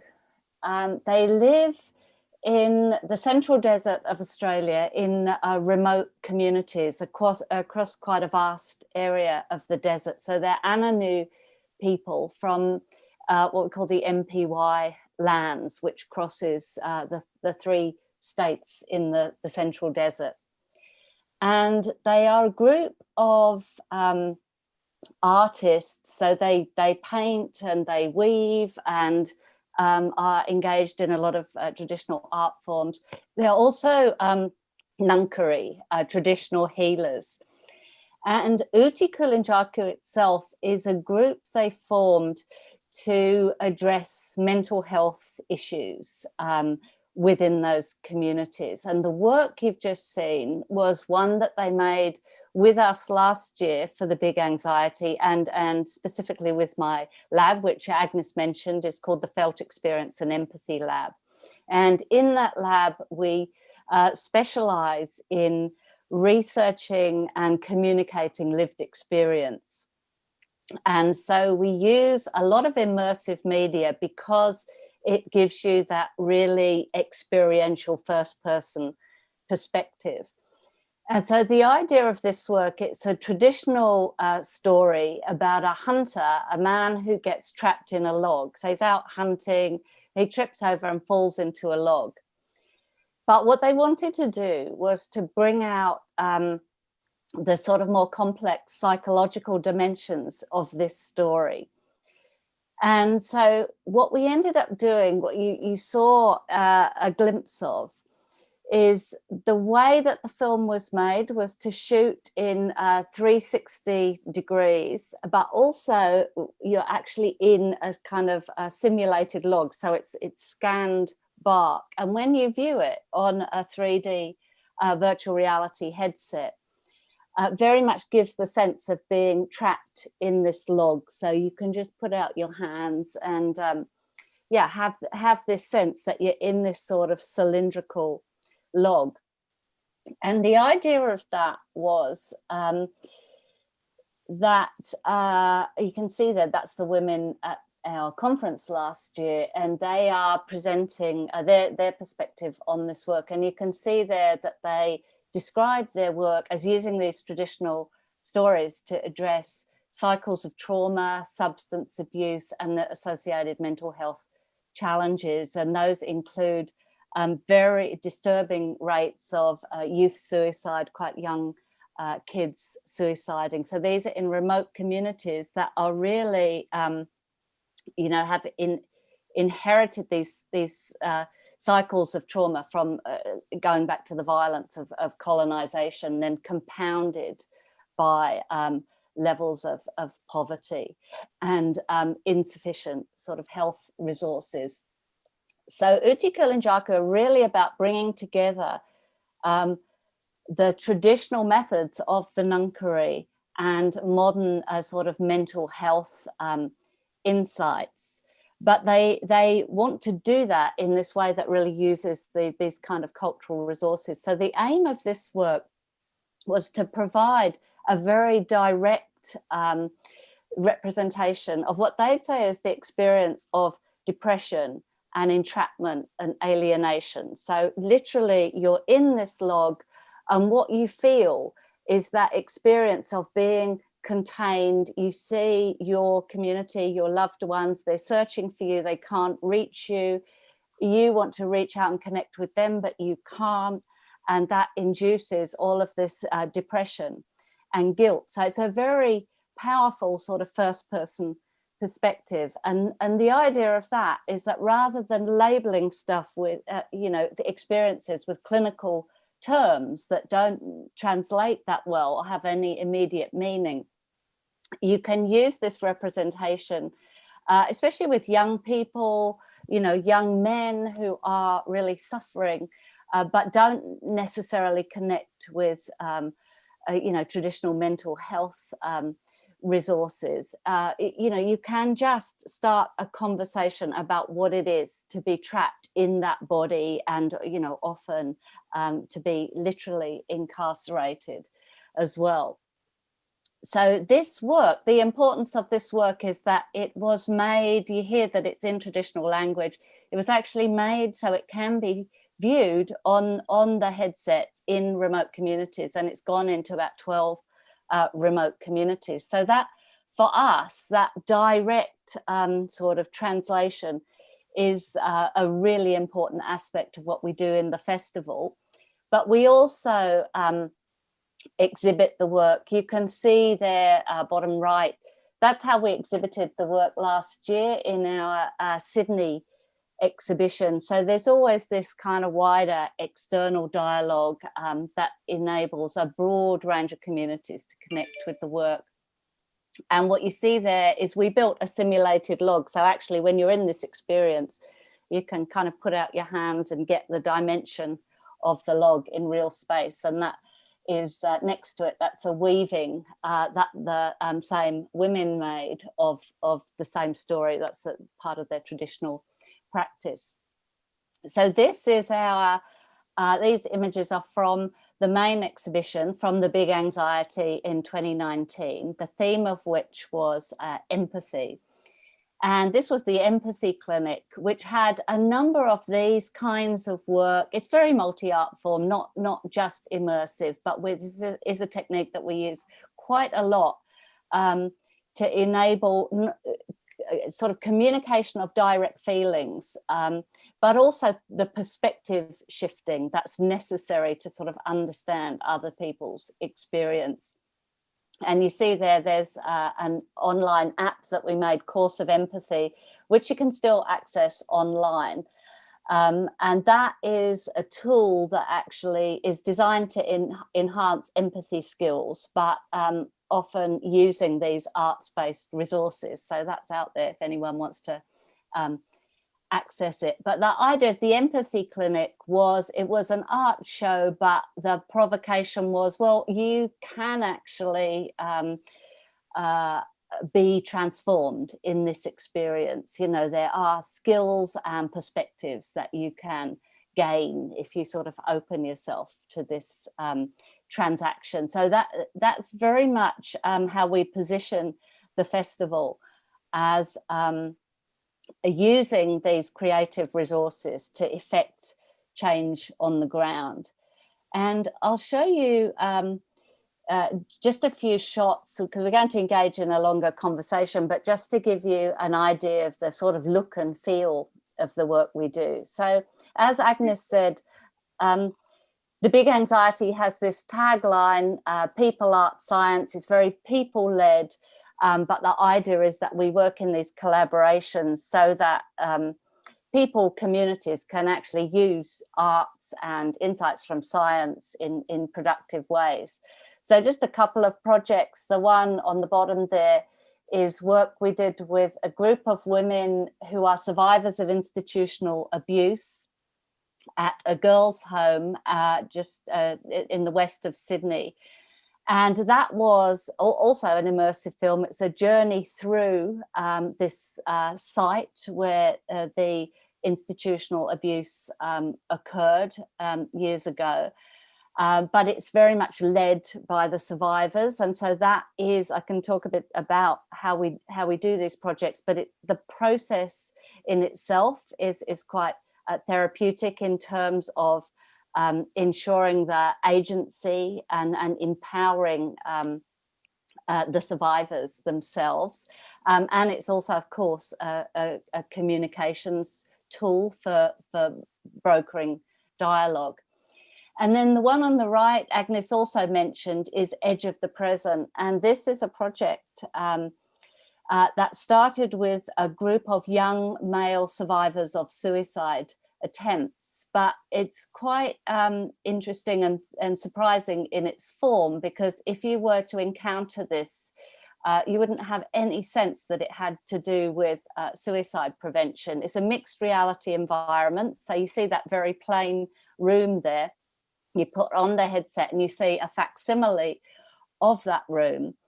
But as you move through it and open doors and windows, it's transformed. So in that bottom slide, you see that rainforest there. You can open the door and experience all of these different vistas. You find yourself in a rainforest, on a beach, up a mountain. And it's very powerful in sort of reinforcing. So simple actions like opening a door actually yield these very sort of positive sensory experiences. And so the idea of this, there's a lot of kind of neuroscience behind it as well, is to encourage people to engage in these small steps moving forward. The idea of edge of the present came from one of the participants who spoke about being stuck at the edge of the present when you have no way to move forward.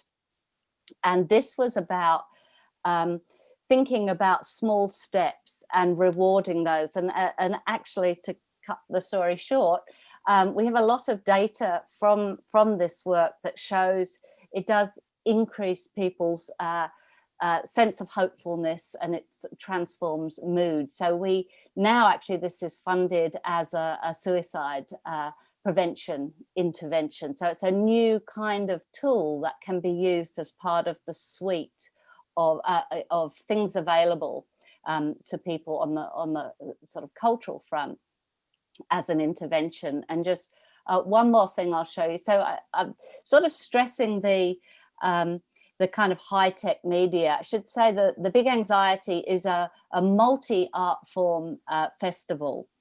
And we also do some quite lo-fi things. So we're very much about designing engagement. And we often say designing away the barriers to engagement. So we have a whole program, it's called Awkward Conversations, which is about staging more imaginative conversations around mental health that can be one-to-one conversations, but we think about where we do those in public space and how we make them accessible. And then at the other end of the scale, we have these projects that develop sort of more high-tech immersive tools. And this one is one that we haven't yet shown in the festival, but will be in the next one.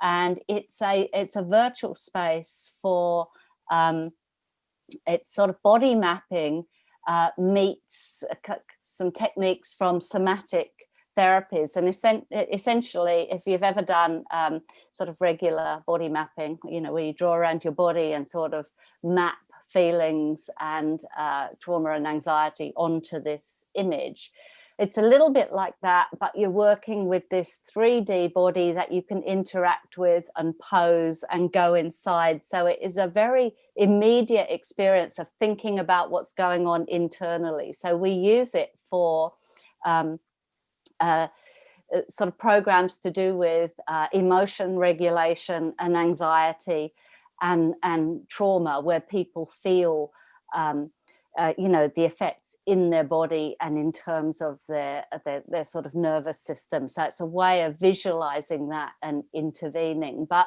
you get the sense that these tools are very, they're creative, they can be accessed in cultural and community spaces completely outside of any health or medical protocol. In the case of something like this, we do specialized programs in prisons and with trauma survivors, so they can be brought into sort of more clinical therapeutic spaces, but they're very much designed to be kind of playful and fun and self-directed, and that really reflects, I think, the proposition of the Big Anxiety and this idea of you know, people art science, in that we think mental health resources have to be in communities and sort of in cultural spaces as much as in health spaces, particularly given that many people don't move into the health sector and engage with formal service providers. So often, yeah, of course, we can make those connections to services that are available, but I think understanding how that can occur in more than just health and medical contexts is really important. So that gives you a taste of the work we're doing, and I'm happy to sort of explain more about any of those aspects. Does that make sense as an introduction, Agnes?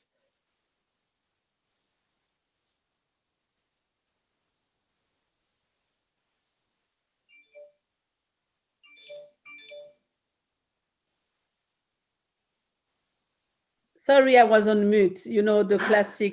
Yes. To not disturb, and after that we forgot. So no, it makes sense. It's very informative. Thank you very much, Jill, for outlining information like that about your festival first, the Big Anxiety Festival, but also to point out the link between creative technology and mental health, and how those technology can be used for therapeutic purpose and for reconnecting people with themselves, with their community. And congratulations to have been a great advocate, to have made those tools recognized as therapeutic tool and help people to access them as a health tool for mental health. In the next session, we are going to go to do a series of question and answer. And here I encourage the participant to send questions through the chat, because we will relay them to Jill throughout. And because I have the floor, Jill, I will start by a question that interests me, a broad question about your journey in establishing the Big Anxiety Festival. So you founded the Big Anxiety Festival to encourage collaboration between the arts and science. What were the challenges you faced when designing this festival, and how has it been received by the community in Australia and globally?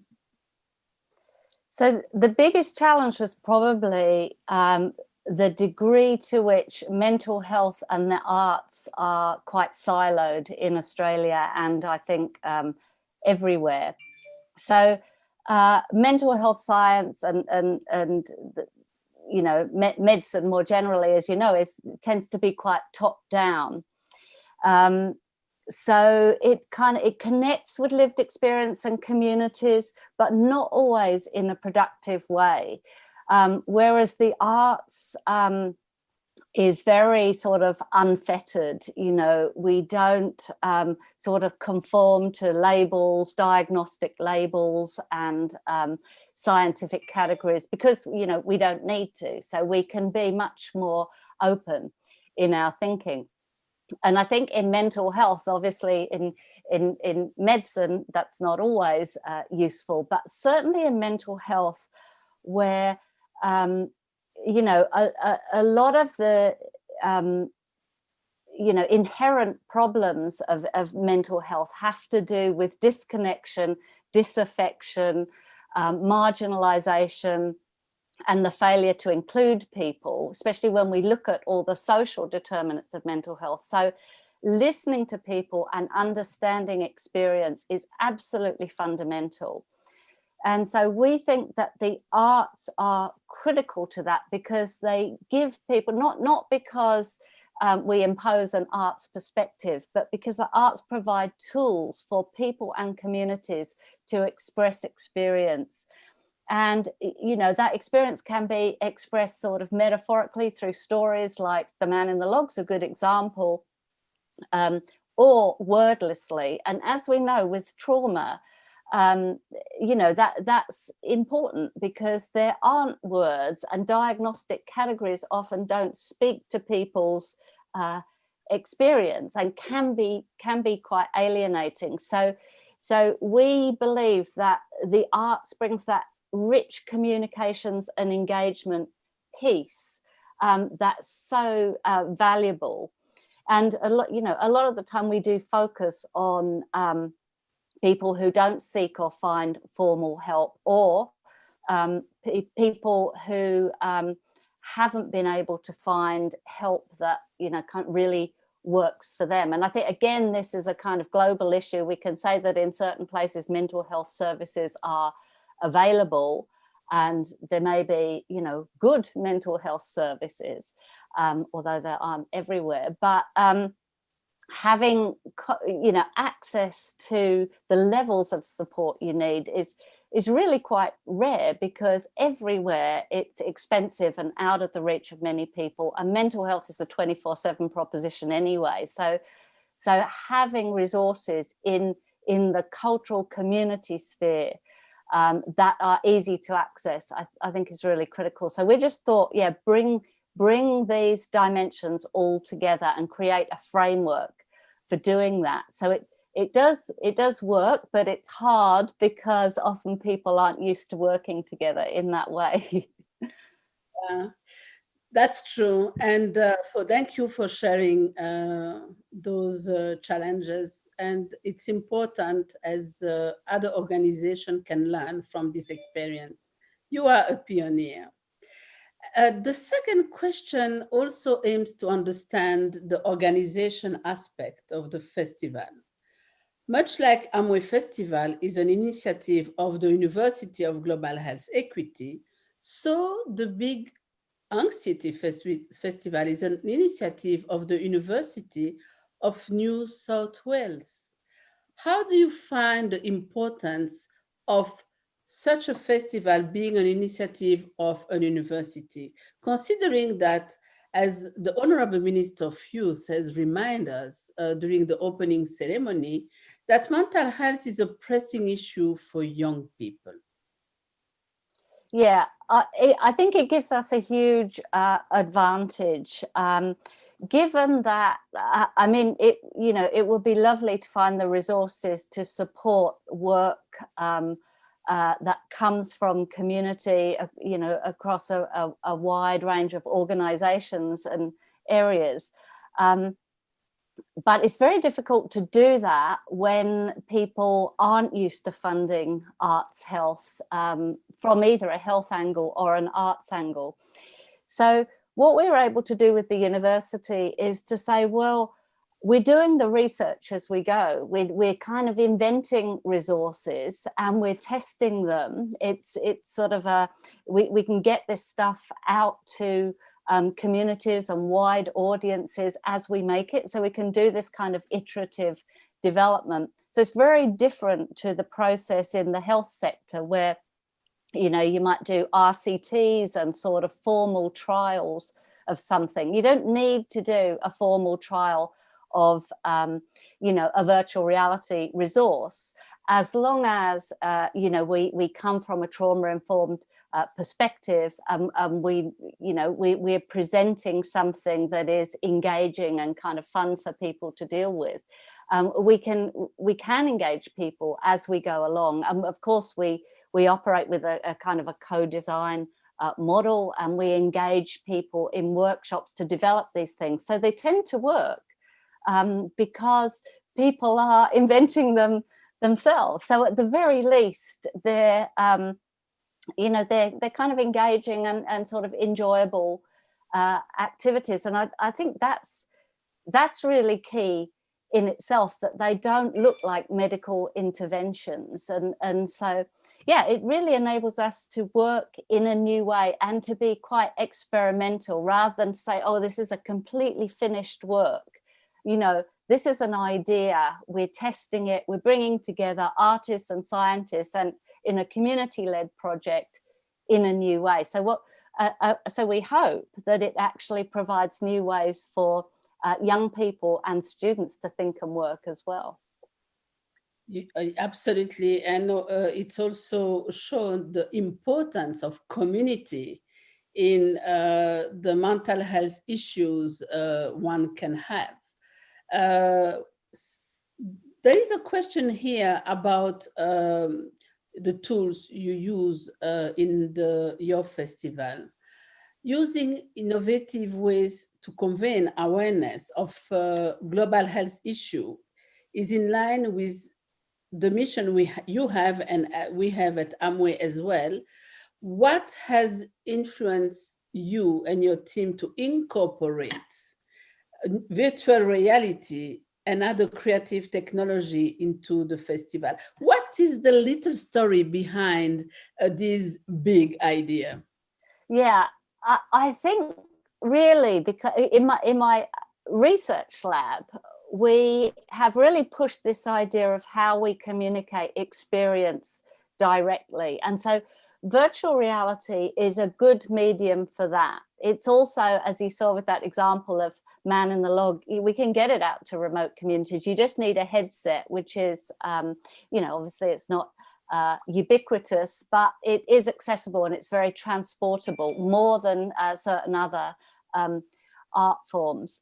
But also it communicates very directly. You know, you can give people literally a first person perspective. You can drop them into an experience.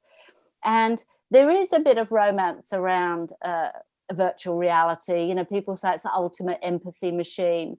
And I think we have to be very careful with that, you know, this idea that you can, you know, experience a refugee camp or that kind of thing, you know, yeah, it's informative, but it's very dangerous if we think, yeah, you know, we've done that, we know what it is. It's not, you know, it's not a visual spatial experience, right? It's much more than that. So we pull back a bit on that, and we're very focused on the emotional embodied experience. And that comes from really the co-creators of the work wanting to get it right and to describe their experience. So with Man in the Log, when you experience that in virtual reality, it has a sort of validity. It feels like a certain kind of depressive experience where you're absolutely trapped and you can't move one way or the other. You know, it tends to have a sort of reality to it, and that's not an accident. It's because there was a creative process and a workshopping that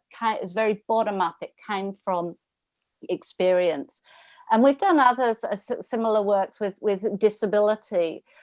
We had another work in the Empathy Clinic that was by an artist with dwarfism, and it was about her perspective from her body and the kind of abuse that she attracts in the street every day. And it was quite shocking for people, but she wanted to sort of share that perspective. But then the empathy piece, obviously, the reason we focus on that is because you don't just want to put this stuff out like appropriating someone's experience and it just becomes this sort of exotic thing. You can see what it's like to be disabled for 5 minutes.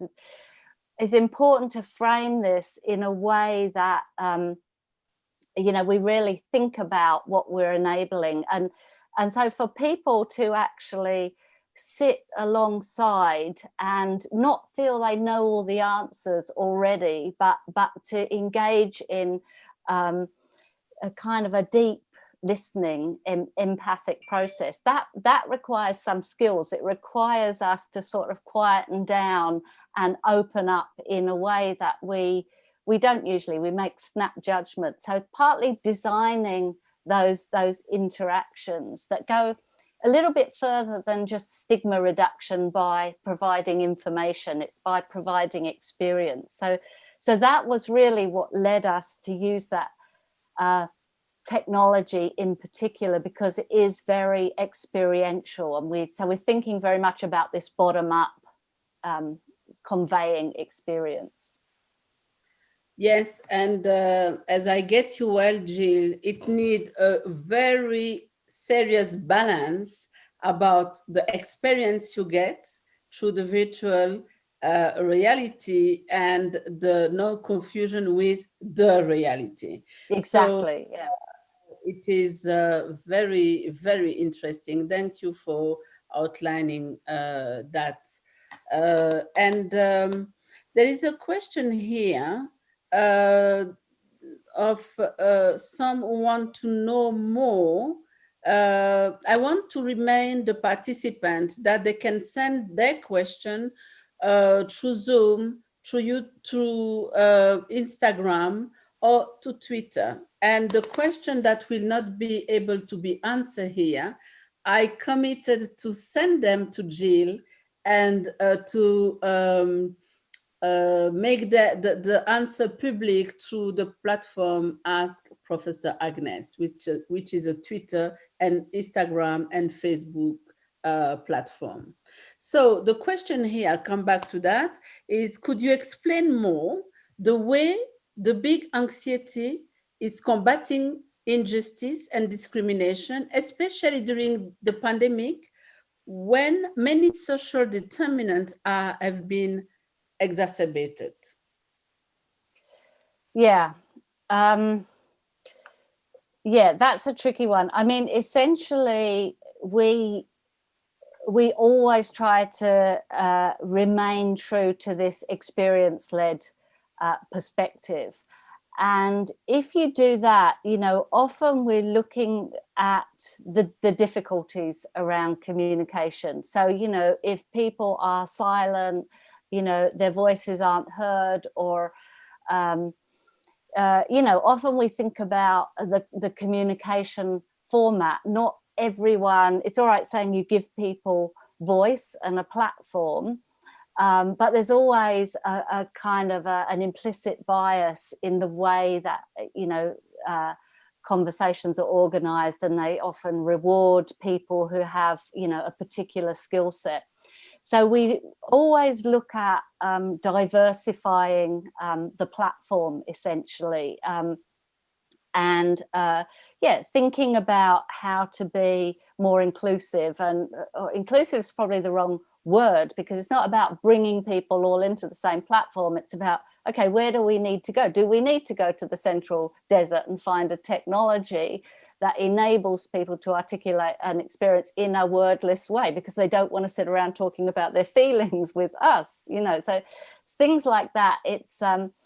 It's looking at how we can respond to the social determinants and how that might unfold over time. So at the moment, particularly in the pandemic, we have a number of projects underway that are about trauma, and they tend to take the form of artist facilitated workshops, and we have a number of those actually using the Embody Map tool that I showed you. So and the tool, it's important to say, is never the be all and end all. The workshop is not about the tool. The tool is just one way into visualizing and accessing a feeling that needs to be processed in a useful way. So it's always just about, you know, a channel.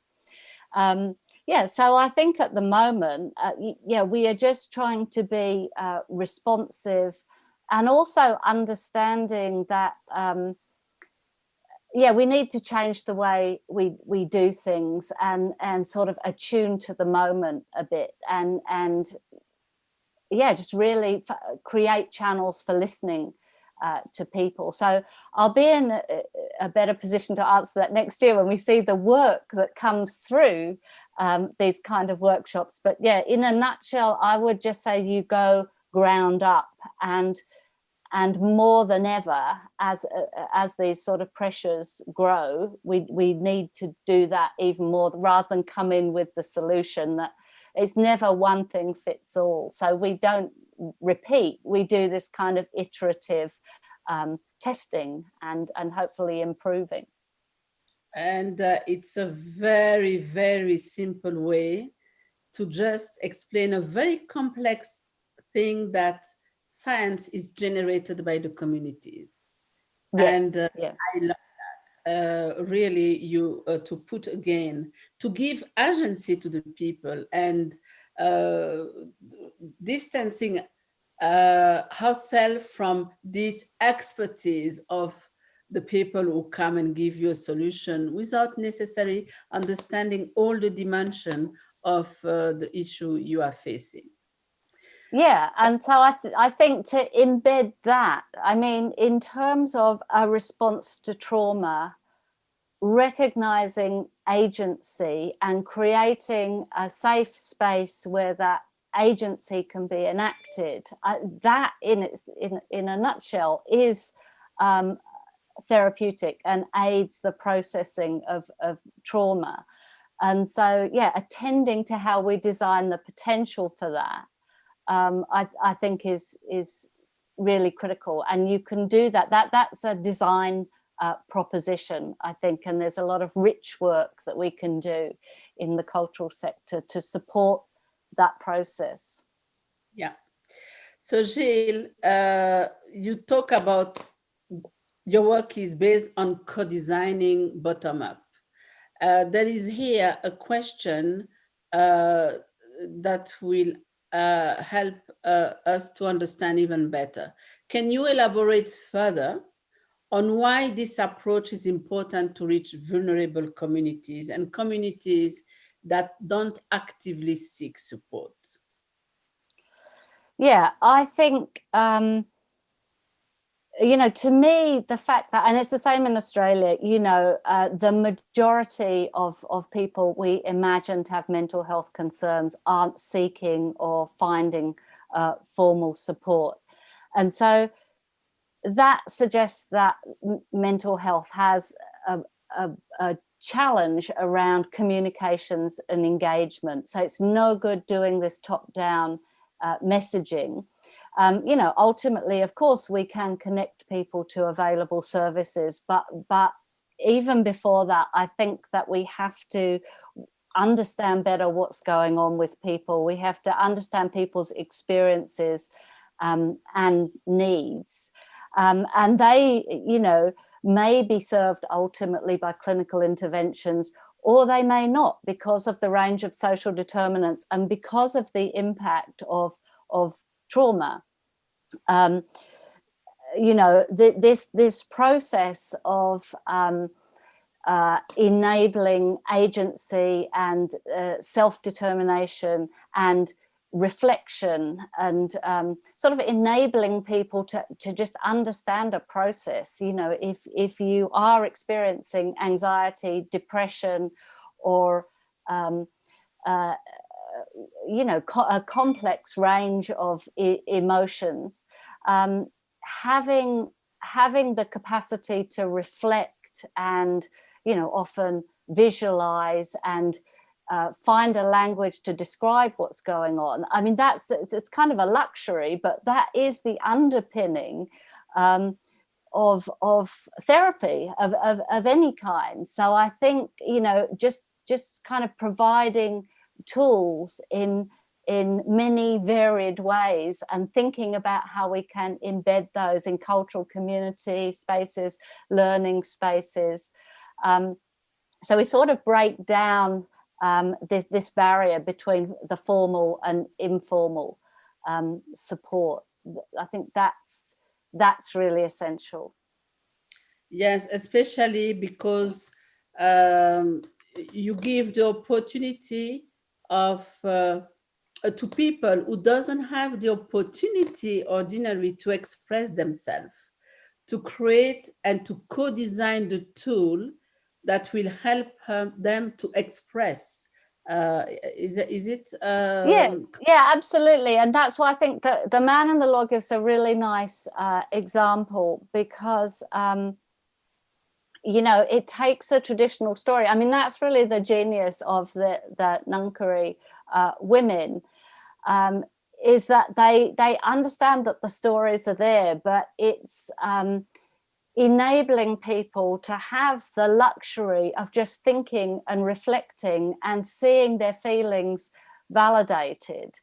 And that's sort of a universal, you know, the most alienating thing about depression is that feeling of total disconnect, you know, and so to be able to start a conversation and to provide what's essentially a conceptual framework for reflecting on that experience and processing it, yeah, I think is absolutely invaluable, but it has to be done in a way that connects to people's real lives and cultural understandings. So it's not going to be done always by mental health information, which really is, you know, may be of value, but you need to make the connection first of all. Dear Jill, it's too short. We are reaching the end of our conversation. We have here a couple of questions. What I can commit to the participant, whatever channel you have sent your question, they will be answered by Jill. Jill, you commit to that as well. Eh? Okay, yes, yeah. Up to the closure of this session, not after. So they still have 1 minute to send the question for those who have something. I just want to thank you, Jill, for giving us more insight into the big Anxiety Festival, to also the tool that you have created, how you have created them, how you co-design with the communities and with the people that will use them to as a tool for treatment, but also how they are tool for just enjoying the community, and you can do that inside your community and your family as just for the pleasure to experience something. It's not always therapeutic, but it's done on a therapeutic tool so I want to thank you. I want to thank the virtual. Some people who should close their mic because we hear you. I want to thank the virtual audience for engaging with us through the questions. This dialogue will continue up to we have answered the last question sent now. And Jill, we will follow the next edition of the Big Anxiety. And I'm so happy to have known you better, to know what you do. And I'm sure you have inspired people. We had people from Nigeria, India, and Pakistan, and I cannot name all who have listened. And it will certainly, you have put seed of a new approach in treatment of mental health illness. So thank you so much, Jill. It was a fantastic first session. Thank you. Thank you. It was really lovely to be here, and I hope that we can develop more collaborations through this. And as you say, I'll try to answer questions on Twitter. Can I ask you both a question, Professor Binagwaho and Professor Bennett? Please go ahead. Thank you very much. It's really amazing that we can communicate through this, not being in the same place. Professor Bennett, thank you so much for joining UGHE on this second edition of Hamwe Festival. Professor Binagwaho, thank you very much for supporting us since the beginning. So I would like both to tell you a bit more about what you're hoping and what you're excited about for this first edition of Hamwe. You both received the program, you've both participating in it. So please, Professor Binagwaho, you can go first. I have to go first. Okay, if it's an order, I will obey. What my expectation, you know, mental health issues are really an issue of social justice. First of all, because among the vulnerable are the vulnerable that are suffering from mental health. They are really at the top of the, because they can even not apprehend the reality where they are. They can even not, they are just overwhelmed, and they are just fully victim of the reality where they are. And the majority of the issue that exists. Of course, there are neurological pathology. We cannot deny that. But the lack of wellness people are experiencing communities where they live are really societal pathology. And by discussing together during the 4 days to come, I hope that we will make the world understanding that better, that we need to cultivate our social capital so that less people need mental health support and can enjoy life. So this is my expectation. And you, Jill, I think it's your turn.